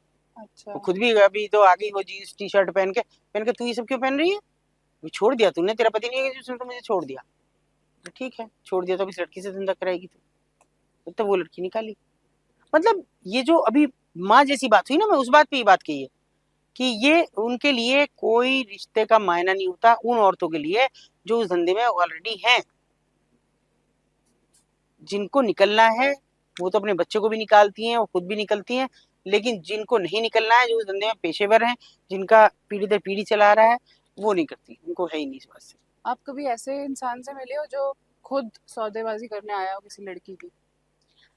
लड़की की सौदेबाजी ऐसे करने आया कि एक लड़की बैठी, अब मैं क्या बताऊं मैं तुम्हें, इतनी शर्मनाक बात है ये। एक बच्ची बैठी और ऐसे कुर्सी पे बैठी वो अकेले, और बाकी लड़कियां बेंच पे बैठी। मुझे थोड़ा awkward सा लगा कि बेंच ही इनके लिए पड़ी रहती है कि उस पे बैठ जाएंगी। मैंने कहा ये कौन है, मुझे देख के वो सकपका सी गई थोड़ी। बोले दीदी रिश्तेदार आ रहे हैं, थोड़ी देर बाद आना। मैंने कहा मैं क्या तेरे वो खाने आई हूँ पलौतनी, कि देर बाद में आऊंगी, रिश्तेदार आए तो कर ले बात, कौन मना कर रहा है, ये मेरे बहनोई है, ये इनकी लड़की है, ऐसी। अब तो मेरे लिए बहुत है अलार्मिंग था। मैंने कहा तू अपनी बात कर बहनोई से, ले जाके मैं क्या करूँ, लड़कियां तो बैठी हैं इनके पास बैठी मैं। वो कसमस आ रही थी कि कैसे जाए। फिर बोली लड़कियों जाओ तुम सब ऊपर जाओ, आज का काम खत्म, और ऊपर अपनी कुंडी लगाओ और जाओ सो जाओ। लड़कियां जाने लगी। मैंने कहा रुको कोई भी नहीं जाएगी, यहीं बैठोगी तुम, अभी तो 4 भी नहीं बजे शाम के, तो तुम कैसे चल रही यहीं बैठी रहो। और मैंने कहा कौन रिश्तेदार है ये मेरे सामने बात कर ले इनसे, मैं भी नहीं बैठी हूँ, अब तो मुझे जिद हो गई।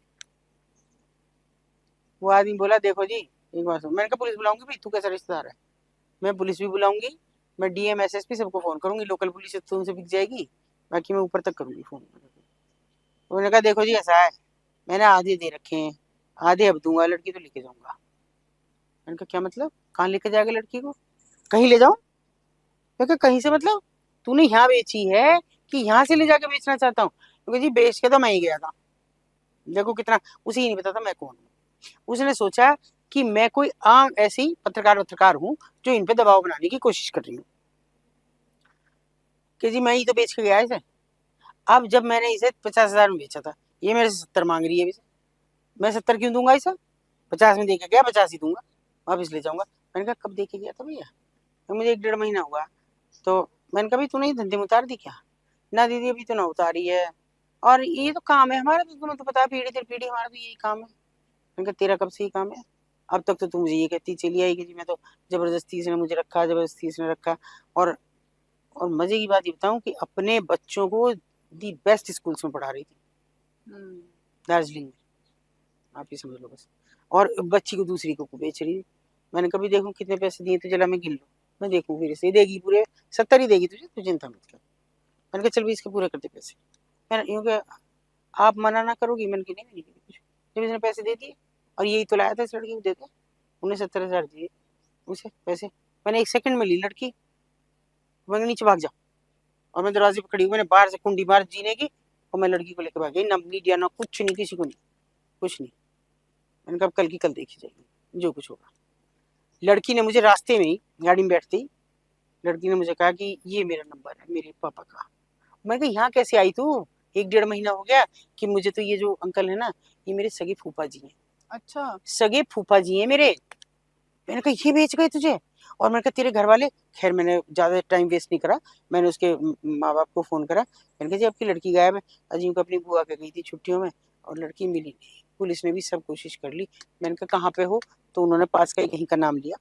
मैंने कहा तो आ जाओ, कितनी देर लगेगी, मुझे 1 घंटे। मैंने कहा आ जाओ लड़की मिल गई। खैर जी वो आ गए मेरे घर पे। पहले तो मैंने लड़की मिलवाई नहीं, मैंने कहा वो फूफा सगा बहन ही है आपका, हाँ जी, और बहन, जी बहन भी है।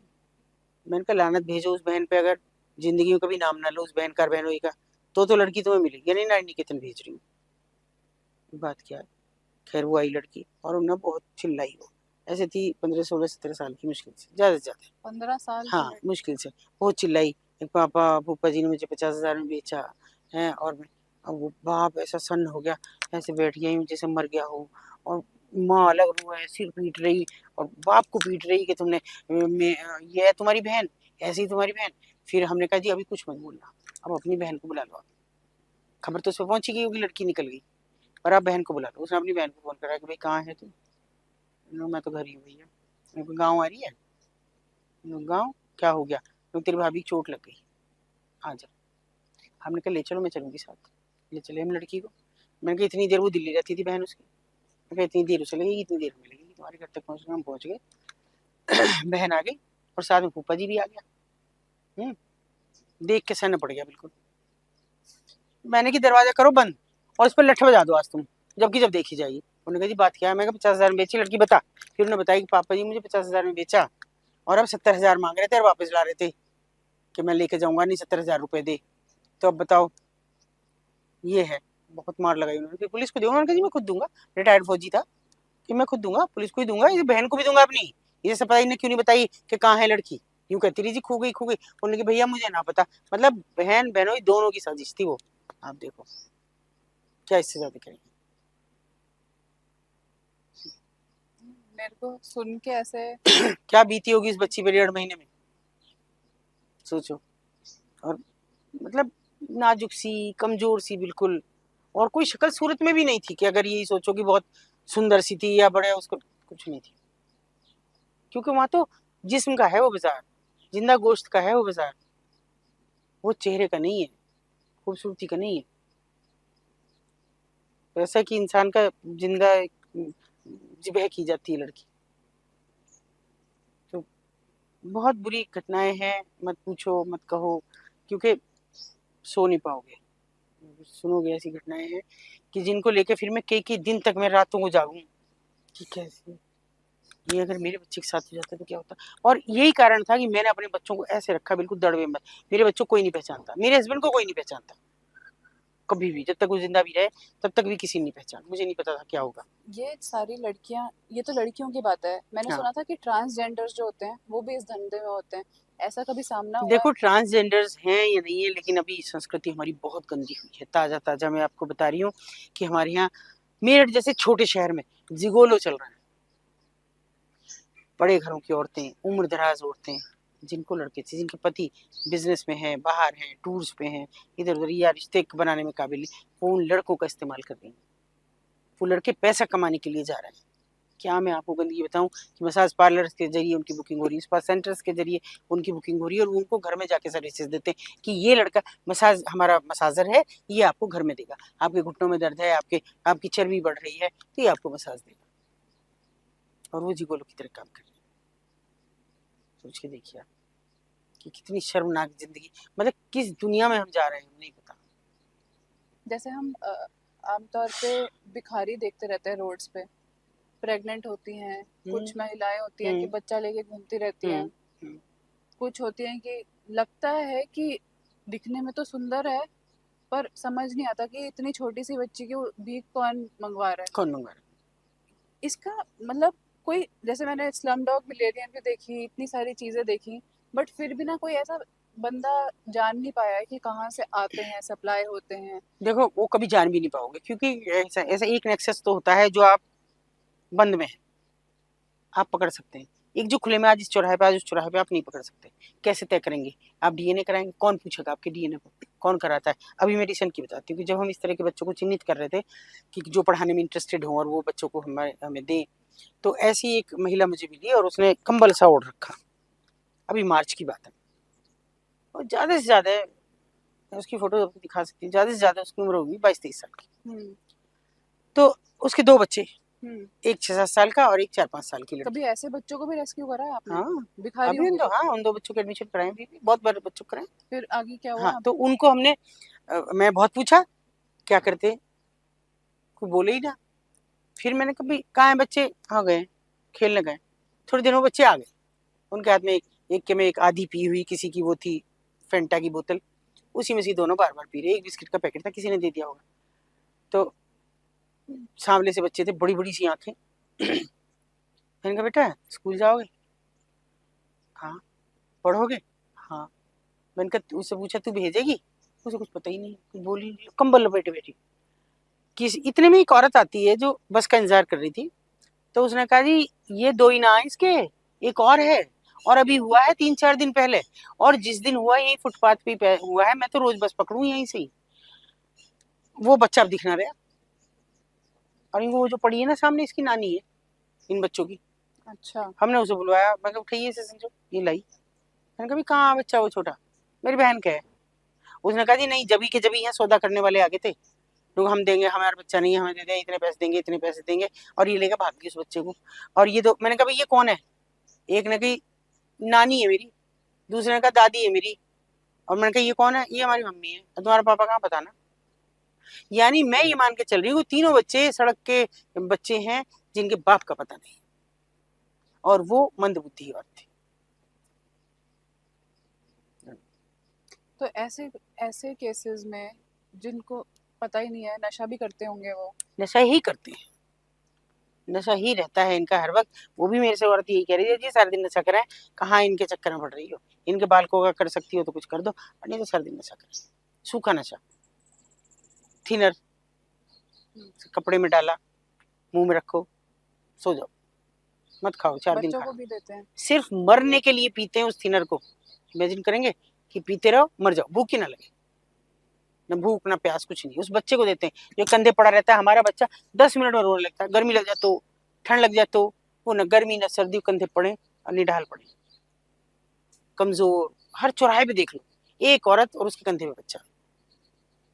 कैसे हैं ये बच्चे जो रोना नहीं जानते, जो दूध नहीं मांगते, जो रोटी नहीं मांगते, जो पानी नहीं मांगते, भरी गर्मी में पड़े कंधे पर निढाल। कौन है? कैसे सहायता कर सकते हैं हम उन लोगों की? कुछ है जरिया? नहीं, देखिए पहला जरिया तो यही है कि हम उनके लिए केवल और केवल, देखिए मैं ये मानती हूँ सब चीजों को एक तरफ रख के, शिक्षा एक ऐसी चीज है जो हमें कहीं ना कहीं हमारे दिमाग के दरवाजे खोलती है। वो उनके पास है नहीं। अगर मैं कोशिश करती हूँ कि उनके बीच में जाऊं जहाँ बहुत सारे रहते हैं, जैसे रेलवे प्लेटफॉर्म पे बहुत रहते हैं कि कुछ दिन बच्चे मेरे पढ़ाएं, मेरे इंटर्नशिप के बच्चे आते हैं, जैसे ये आजकल आ रहे हूँ, ये पढ़ाने जा रहे हैं, रोज ही स्टेशन भेज रही हूँ उनको, भाई तुम 2 महीने मेरे पास 2 महीने पढ़ाओ, ज्यादा भी नहीं। या जैसे हमारे यहाँ गाड़ियाँ लोहार है, इनके बीच भेजती हूँ, पढ़ाओ जितना पढ़ा। वो बच्चे फिर खुद से जिद करते हैं। जैसे अभी इतने गाड़ियाँ लोहार पड़े हुए, लेकिन उनमें से केवल 2 बच्चे स्कूल जाते हैं अभी तक। हम इतनी कोशिश कर, एक लड़की है जो रील्स बनाती है, आज भी वो सुबह से मेरा इंतजार कर रही होगी कि मुझे बुलाया नहीं आपने। अच्छा। बार बार कह रही थी कि मुझे बुलाना, जब आपको पॉडकास्ट हो मुझे बुलाना, रील्स बना इंस्टाग्राम पे उसका मुस्कान के नाम से करके।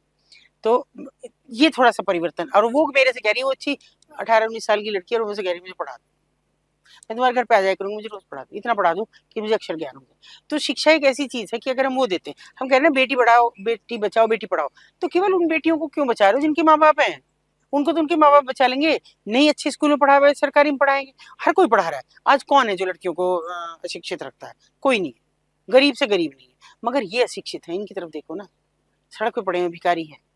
क्यों ऐसा नहीं है कि हमने एक कोशिश की थी कि मोबाइल स्कूल चलाएं, मतलब ये बच्चे, हम मोबाइल, हमारी तरफ से मोबाइल नहीं, उनकी तरफ से मोबाइल, कि आज ये बच्चे यहाँ हैं तो यहाँ पढ़े हमारे पास बैठ के, कल दूसरे बच्चे आते हैं दूसरे पढ़े, वो है।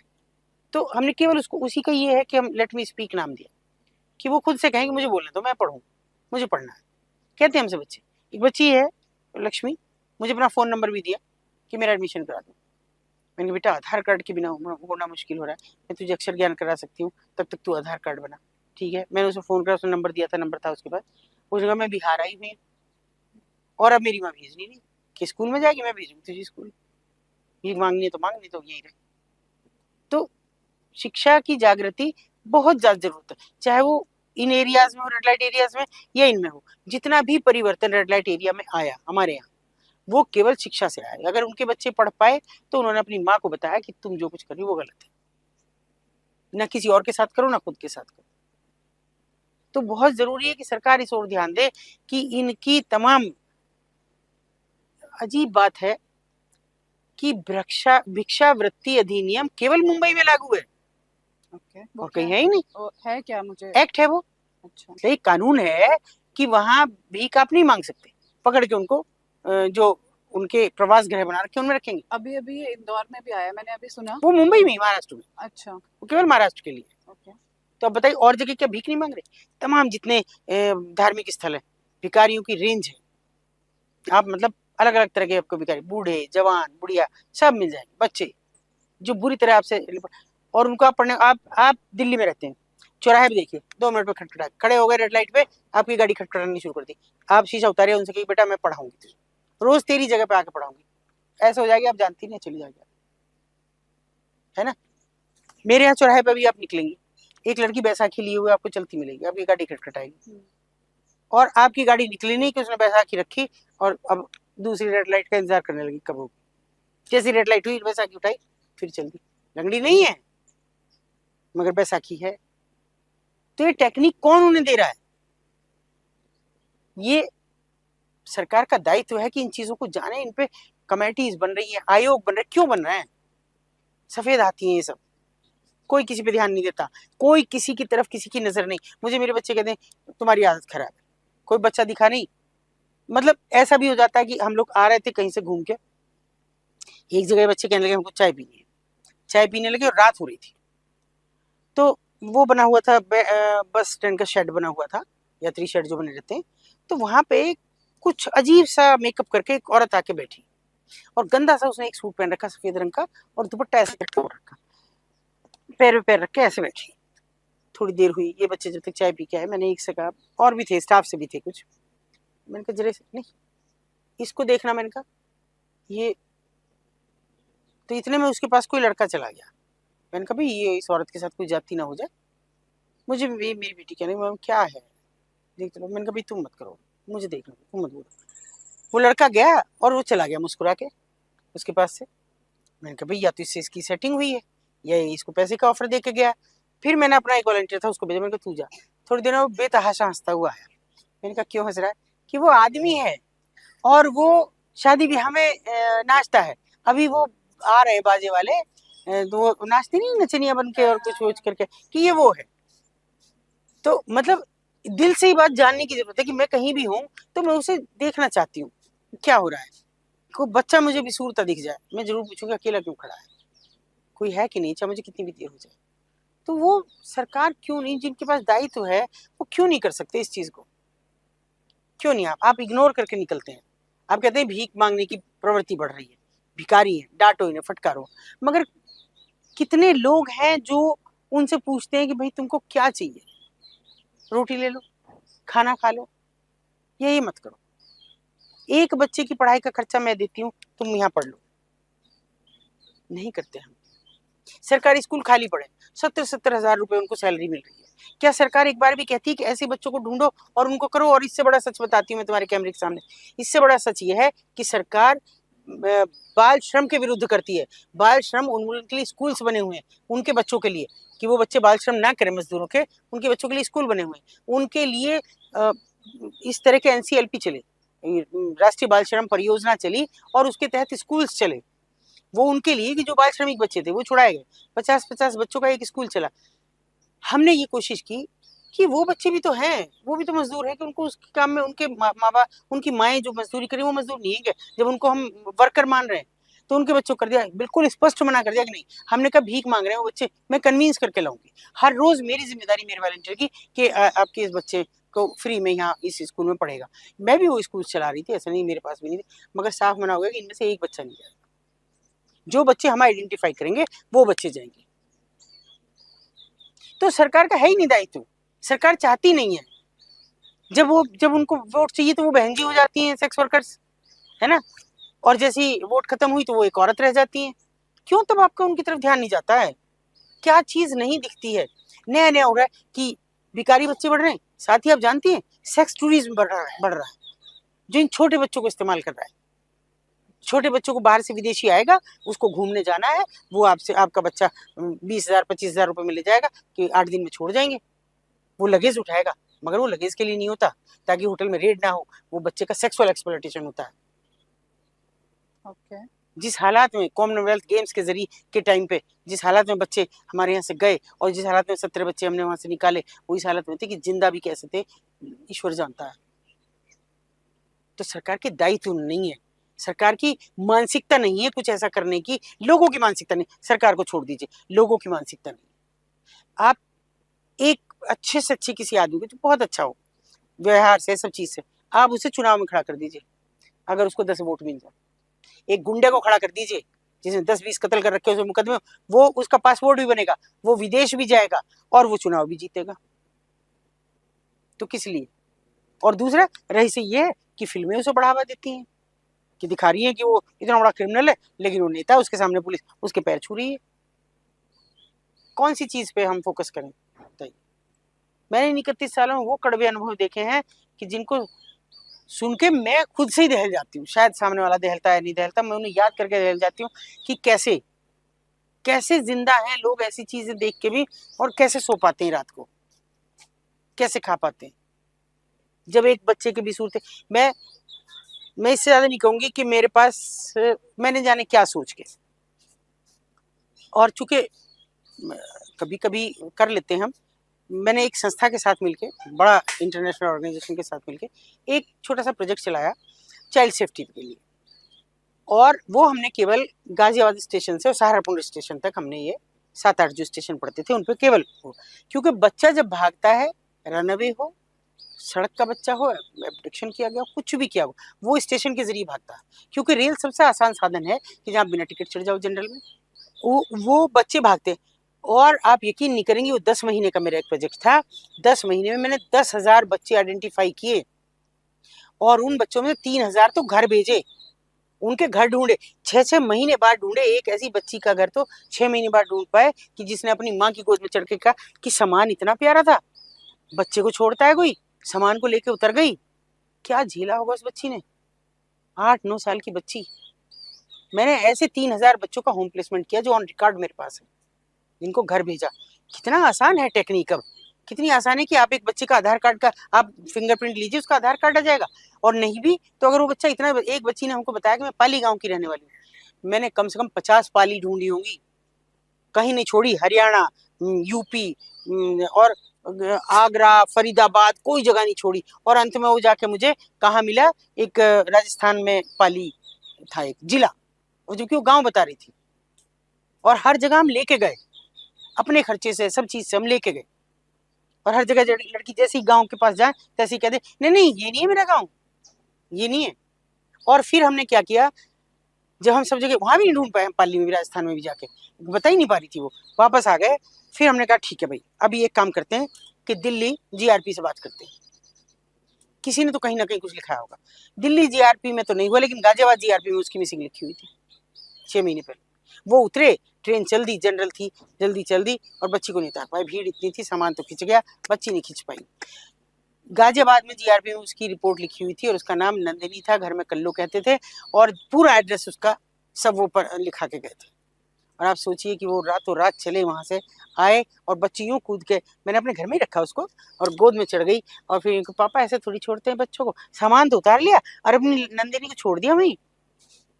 तो कहाँ, क्यों सरकार के पास तो संसाधन, हमारे पास तो संसाधन भी नहीं है, क्यों नहीं करना चाहते? कैसे बच्चों के प्रति गाफिल हो जाते हैं? दिन रात अब बच्चा बच्चा चिल्ला रहे, चाइल्ड सेफ्टी, चाइल्ड सेफ्टी। नहीं है चाइल्ड सेफ्टी। मैंने उन 10 महीने में मेरे बच्चों, मेरे वॉलंटियर्स जितने यहाँ दिख रहे हैं, इनके घर भरे पड़े थे, ऐसे ऐसे जो बिस्तर में पेशाब कर रहे हैं, जिनके घर सिर में जुएं चल रही हैं, लेकिन हम उन्हें रख रहे थे प्यार से। क्यों? एक बच्ची भुट्टे बेचने वाले को, ये गाजियाबाद से, और ले आई, भुट्टा बेचने वालों से ला गया, स्टेशन में छोड़ के चला गया। पता नहीं क्या हुआ, दबिश हुई क्या हुई, इतना अजीब हो गया। क्योंकि उसकी बहुत कुछ शक्ल एक हमारी घर की बच्ची से मिलती थी। हम उसे लाए, अगले दिन उसके बाल काटे, इस कदर सिर में जुएं थी, पूछो मत। फिर क्योंकि वो तो कुछ नहीं बता पा रही थी कि कौन सा उसका घर है, क्या है, लेकिन जो स्टेशन पे, जहाँ वो भुट्टे ले रही थी, जहाँ उसका पापा भुट्टा ले रहा था, वहां पे हम गए। वहां पे हमने देख के पता करा कि भाई ये इस बस्ती में हो सकते हैं। उस बस्ती में एक एक घर में लेके गए लड़की को, और जब उनका घर जैसे ही उन्होंने देखा तो वो इस कदर रो रहे थे कि जी आपने हमारी जिंदगी नहीं, हमारी इज्जत बताई। मैं कहा अभी इज्जत कहोगे, इतनी सी बच्ची के लिए इज्जत? और इस बच्ची की इज्जत चली जाती तो? सिर्फ मानसिकता नहीं। और मैं अपने सभी वॉलंटियर्स को थैंक यू करती हूँ, सच में। मेरे इतने अच्छे लोग हैं, इतने अच्छे हैं कि मेरी एक आवाज पे घर में रखते, वो गंदगी उनकी सब चीज साफ करते। आपके वॉलंटियर्स के साथ साथ मैं सबसे पहले तो आपको थैंक यू बोलना चाहती हूँ। आप जो काम कर रहे हो ना, मतलब शायद भगवान ने खुद आके आप में इतनी शक्ति दी है कि आप वो कर पा रहे हो। हाँ, कोई नहीं कर पाता, गवर्नमेंट नहीं कर पा रही है, जिनके पास पावर है, सारे चीज़ें हैं, पैसे हैं, सब कुछ है, वो नहीं कर पा रही है। वो एक अकेली महिला पूरे देश को संभाल रही है, मुझे तो लग रहा है। मतलब एक महिला देश चला रही है, उन इंसानों पे ध्यान दे रही है जिन पे कोई नहीं देता। आप मेरे साथ स्टेशन चल के देखिए, इसके साथ स्टेशन जाके देखिए, वो जो बच्चे ना भीख मांगने वाले, वो ऐसे दौड़ के आएंगे, दीदी आ गई। और हम नहीं देखते उनके हाथ किस चीज में हो रहे हैं, किस चीज में नहीं हो रहे हैं। अभी एक बच्ची के सामने मैं कहने लगी थी, उसको उल्टी होने को हो गई। यहाँ पे एक जगह है साईपुरम, उसके पीछे कूड़ा डंप किया जाता है और वो ही रहते हैं कूड़ा बीनने वाले। एक दिन हम उनके, मतलब मैं रोज ही जाती थी बच्चों को वहीं पढ़ाने, तो ये 2-3 लोग और भी थे, अलग अलग बैठ के हम पढ़ाते थे। जैसे ही हम गए तो एक ट्रक पलटा आके कूड़े का, और वो गीला कचरा होता है सारा। तो बच्चा एक खाना खा रहा है, मेरे बच्चा तो बहुत बड़ा है, इससे भी छोटा बच्चा, उसकी चावल खा रहा था वो दाल मिला के, उसने छोड़ दी, सीधा कूड़े में घुसा, सिर्फ मुंह बच रहा था, पूरा घुस गया और उसमें से कुछ कुछ निकालने लगा जो भी उसे मिला। इस बीच सुअर आता है और वो उसका चावल खाने लगा। तो उसने देखा सुअर मेरे चावल खा रहा है, वहां से बहुत जल्दी ऐसे करा उसने, ये यूं रगड़ा और वो आके जल्दी जल्दी चावल खाने लगा। मैं अंदर तक दहल गई, ये भूख है या कुछ और। क्योंकि 30 रुपए उसे शाम तक इतने से बच्चे को भी कमाने थे अपने घर के लिए। जब मैंने उसकी माँ को डांटा, एक आध थप्पड़ भी लगाया कि ये क्या है, तो उसने कहा जी 30 ये लाएगा, 30 में लाऊंगी, इस कूड़े से तो लाने हैं, इससे ज्यादा नहीं हमारे पास। कहाँ है सरकार की योजनाएं? चल रही हैं सब योजनाएं, वो सब मंत्रियों के एनजीओ के पास चल रही हैं, आईपीएस आईएएस के बीवियों के नाम पे चल रही हैं, काम कोई नहीं करता है, कोई भी नहीं करता है। तो आपने देखा नहीं है, आप उन पे जाके देखिए जहाँ कूड़े डंप होते हैं, कैसे छोटे छोटे बच्चे उनके बीच में जाते हैं, लोहा भी वहां जाके देखिए कि उससे भी खतरनाक कि जहाँ नर्सिंग होम्स का कूड़ा गिरता है, वहां जाके देखिए जिनमें यूज्ड इंजेक्शन भी होते हैं। हो सकता है वो किसी एचआईवी पॉजिटिव को लगा हो सकता है किसी और को लगा हो, उसको वो बीमारी हो जाए। आप उस इंजेक्शन से दूसरी बार नहीं लगा सकते, लेकिन वो बच्चा उसमें से निकाल रहा है, उसको सिरिंज अलग करनी है, प्लास्टिक अलग करनी है, क्योंकि लोहा अलग बिकेगा और प्लास्टिक अलग बिकेगी। इमेजिन करके देखिए, वो छोटे छोटे बच्चे हैं जो अंदर घुस के जा सकते हैं उसमें, वो निकालेंगे उसे, और माएँ बस वो अलग करने में लगी रहेंगी, वो बच्चा निकाल के लाएगा। भीड़ हो रही है, झगड़ा हो रहा है, तेरे हाथ में ज्यादा आ गया कि मेरे हाथ में ज्यादा हो गया। जब तक वो ट्रक का पूरा कचरा फजल के ना फेंक दिया जाए, तब तक वो बच्चे निकलते नहीं है उसके अंदर से। तो अब सोच के देखो इस बात को, है ना। तो मैं तो सोचती हूँ कि जब प्राण भी निकले तो मैं उस दिन भी किसी बच्चे को बचा सकूं बस।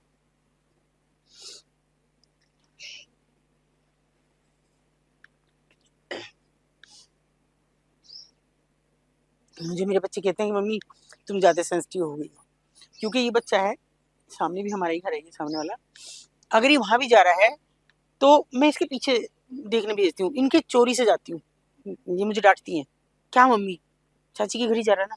इनका बेटा मुझे ये लगता है कहीं को निकल ना जाए बच्चा, क्योंकि मैंने उस 10 महीने जो बिताए ना, आप इससे पूछ के देखो संजोग से, जो 10 महीने बिताए, हम सब ऐसे हो गए थे कि हमें हर बच्चा ऐसा लगने लगा था कि ये भी खतरे में, ये भी खतरे में। और 10 महीने के बाद मैंने स्वेच्छा से वो प्रोजेक्ट छोड़ा।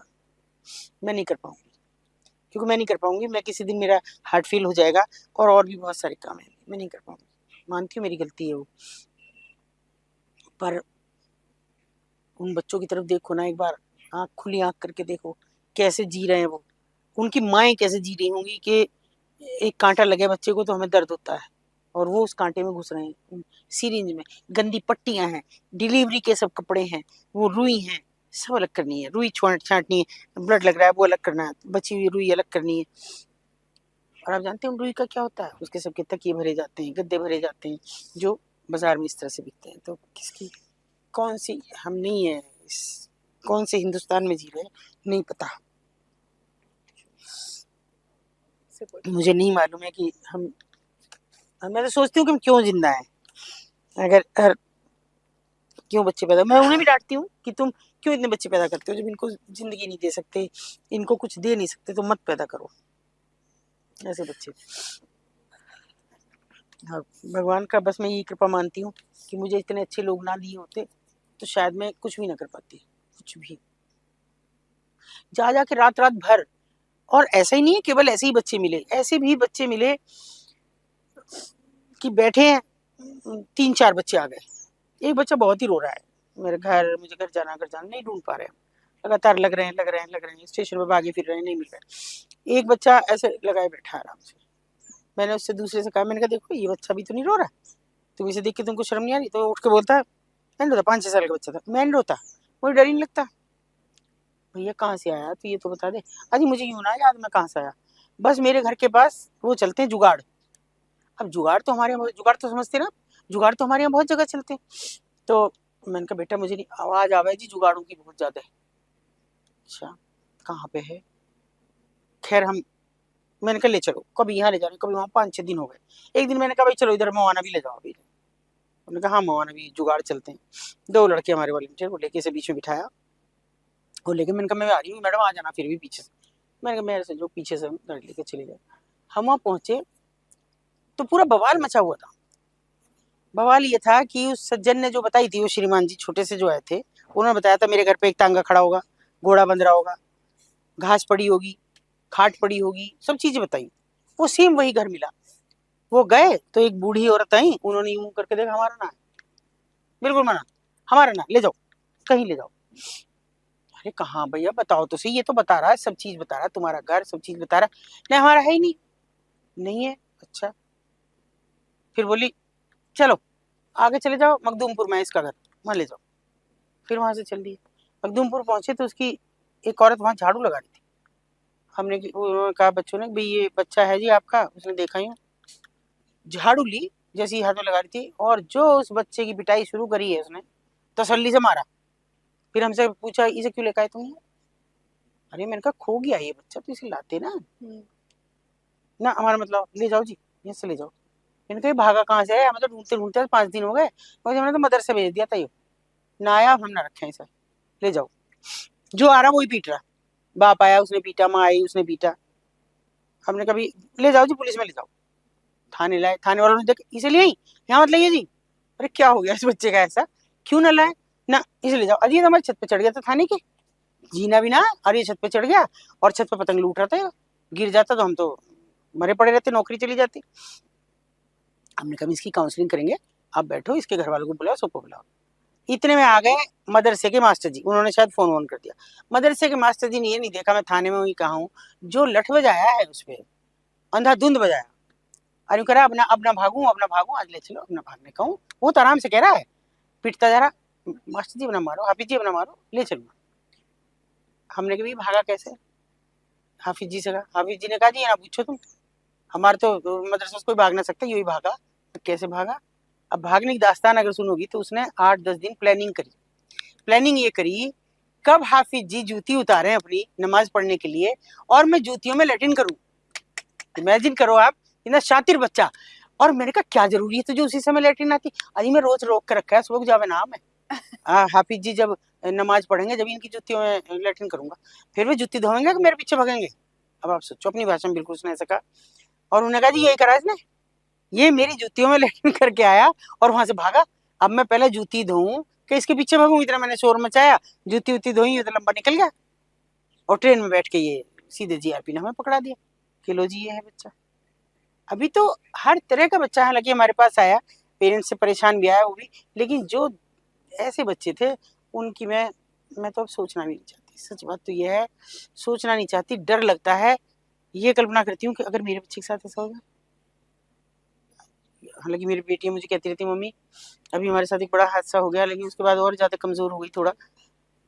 पर मैं सबसे कहती हूँ अगर कोई बच्चा भी सूरता दिखे तो एक बार जरूर रुक के पूछो कि बेटा तुम्हारा घर कहाँ है। बच्ची हो या बच्चा हो, बहुत खतरे हैं, बहुत बच्चों के लिए खतरे हैं।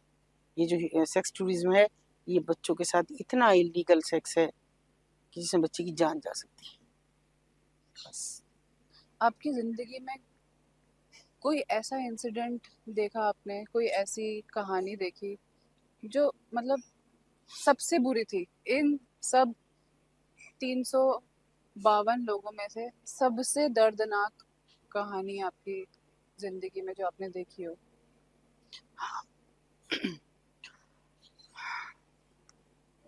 दरअसल कोई प्यारी सी बच्ची थी और बड़ा उससे थोड़ा लगाव सा भी हो गया था, बात भी करती थी। तो मैं हमेशा उसको, मैं कोशिश भी कर रही थी कि वो मुझे कहे कि मुझे निकाल दो, मुझे जाना है कुछ, लेकिन ऐसा कुछ नहीं कह रही थी। वो कहती मैं ठीक हूँ यहाँ, हमेशा यही कहती कि मैं ठीक हूँ। तो मैंने कहा फिर भी तेरा जब कभी मन करे तो मुझे बताना कि तेरा घर कहाँ है, कहाँ जाना चाहती। ये तो उसने कहा था मैं पहाड़ से हूँ, लेकिन और कुछ नहीं कहा। तो एक दिन बड़ा खुश थी, फोन करा, मतलब सालों बीत गए थे हमें ऐसे ही मिलते जुलते। मुझे लगा कि भाई अभी ये निकलना ही नहीं चाहती है तो सब ठीक है। तो उसने मुझे फोन करा, बहुत खुश थी। तो बोली आप मिलोगी मुझसे? मैंने कहा हाँ। तो बोली आ जाओ।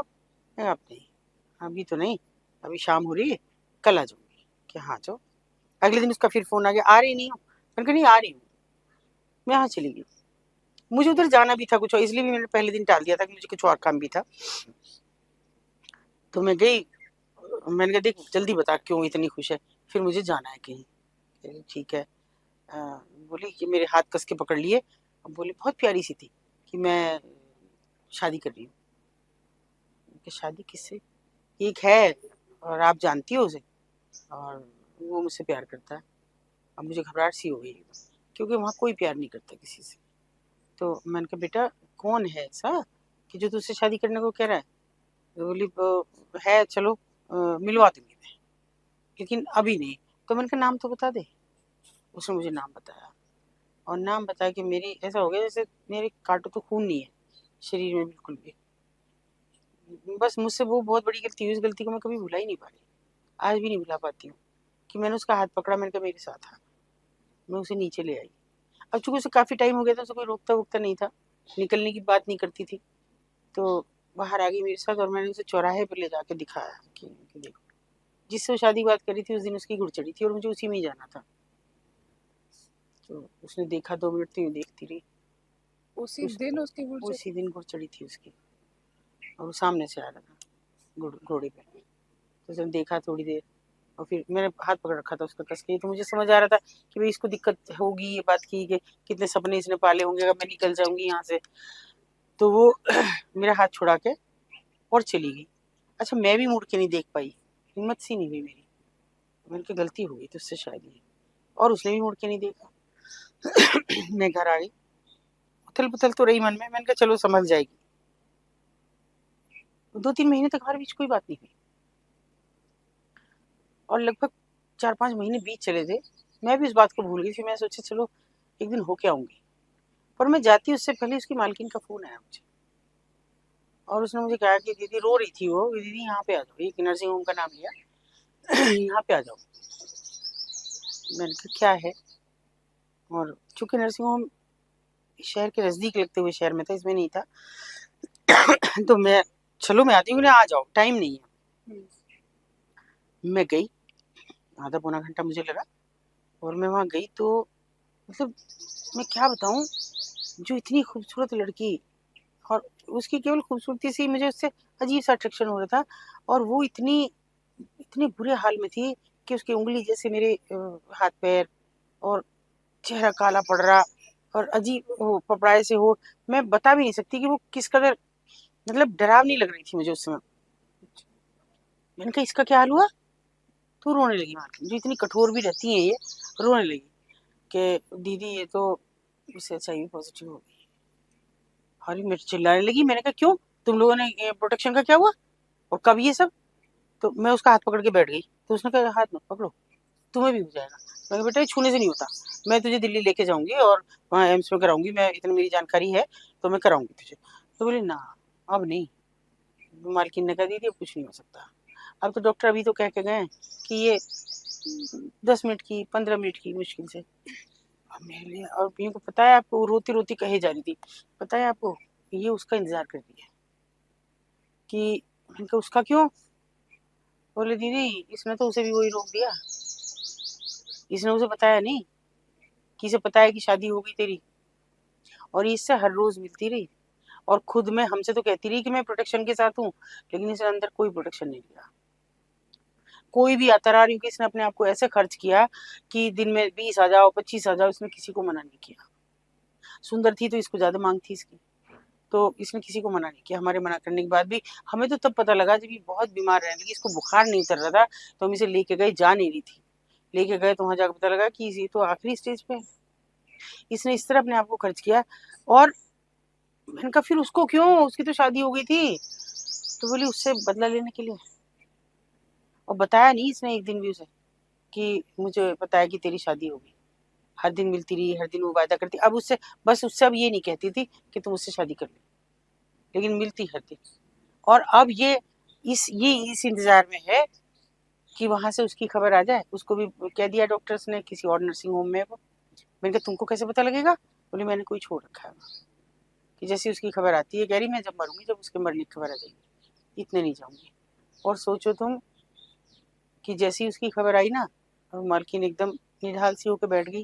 उसने कहा दीदी वो मर गया, और वो ऐसे हंसी थी, मैं बता नहीं सकती कि वो कैसी हंसी थी, इतनी अजीब, जैसे वो फिल्म में दिखाते ना कोई भूत हंस रहा हो, अजीब खरखराती सी आवाज में वो एकदम हंसी। और मैंने जल्दी से उसके जैसे हाथ पकड़े,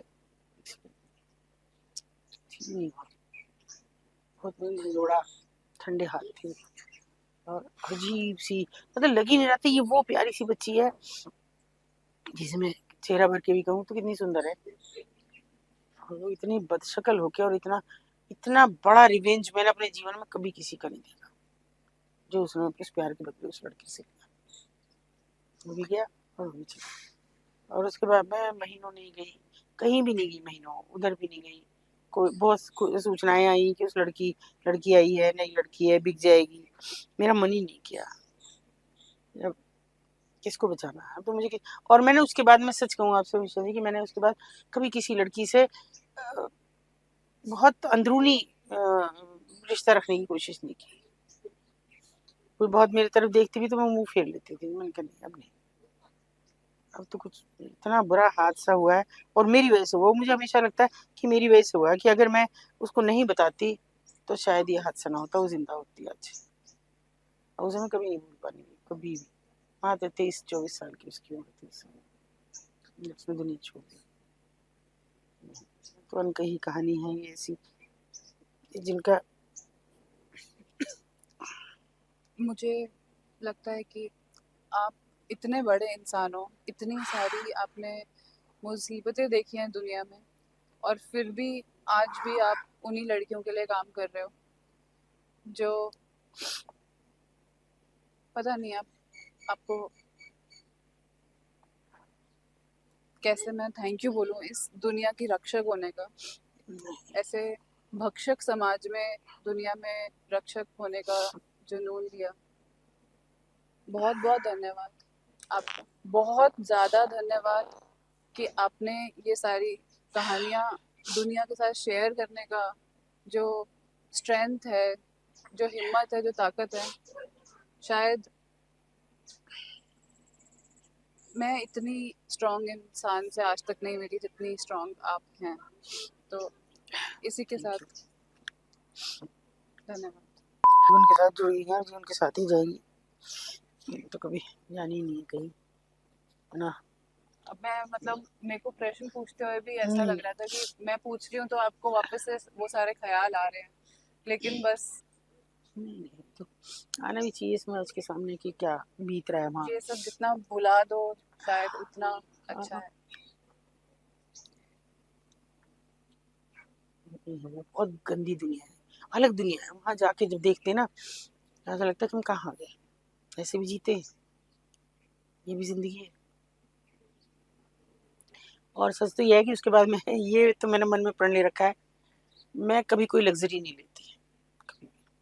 मैं एसी में नहीं सोती, एसी क्या, मैं कोई भी ऐसा वो नहीं करती जिससे मुझे लगे मैं खुले में सोती हूँ। लेकिन दुनिया में ऐसे लोग भी तो रहते हैं जहाँ पंखा भी नहीं चल रहा है उनके ऊपर, और वो एक इतने से केबिन में इतनी सी दूरी है, जिसमें वहीं वो मर्द है, वो औरत है, पर्दा है केवल एक बीच में। मैं तो सच में आपसे आज माफी मांगना चाहूंगी नहीं कि इतने सारे क्वेश्चंस मैंने नहीं आपसे नहीं पूछे नहीं, जिसकी वजह से आपको वो सारे ख्याल वापस आए। वो तो और नहीं, ऐसी वो नहीं है। खैर, ये तो सब मेरे बसे हुए हैं दिल में, जीते जी रहेंगे। और बस मैं तो ये सोचती हूँ कि कोई तो हो मेरे बाद जो जाए वहाँ, जो ऐसी जगहों पे लड़कियों को ना चढ़ने दे, बस ये। पर शायद लगता नहीं सरकार की सब चीज़ों की नीति से। वो लड़कियों को सहारा तो मिलता होगा आपके आने से। हाँ, हिम्मत जुटाती हैं, बोलती भी हैं, खुश भी होती हैं, कस्टमर को भी मना करती हैं अच्छा, कई बार, नहीं अभी नहीं। मतलब अपनी रोजी रोटी में हाँ, पैर उस पे भी मारना करती है, बड़ी कभी नहीं। बात होती है। जितनी देर में बैठना अभी नहीं बैठो, या मुझे देख के मान लो खिड़की पे झाँक रहे हो, मैं नीचे से निकल के भी गई, या मेरी चाल से भी पहचान ले तो पीछे हट जाती हैं। हम्म,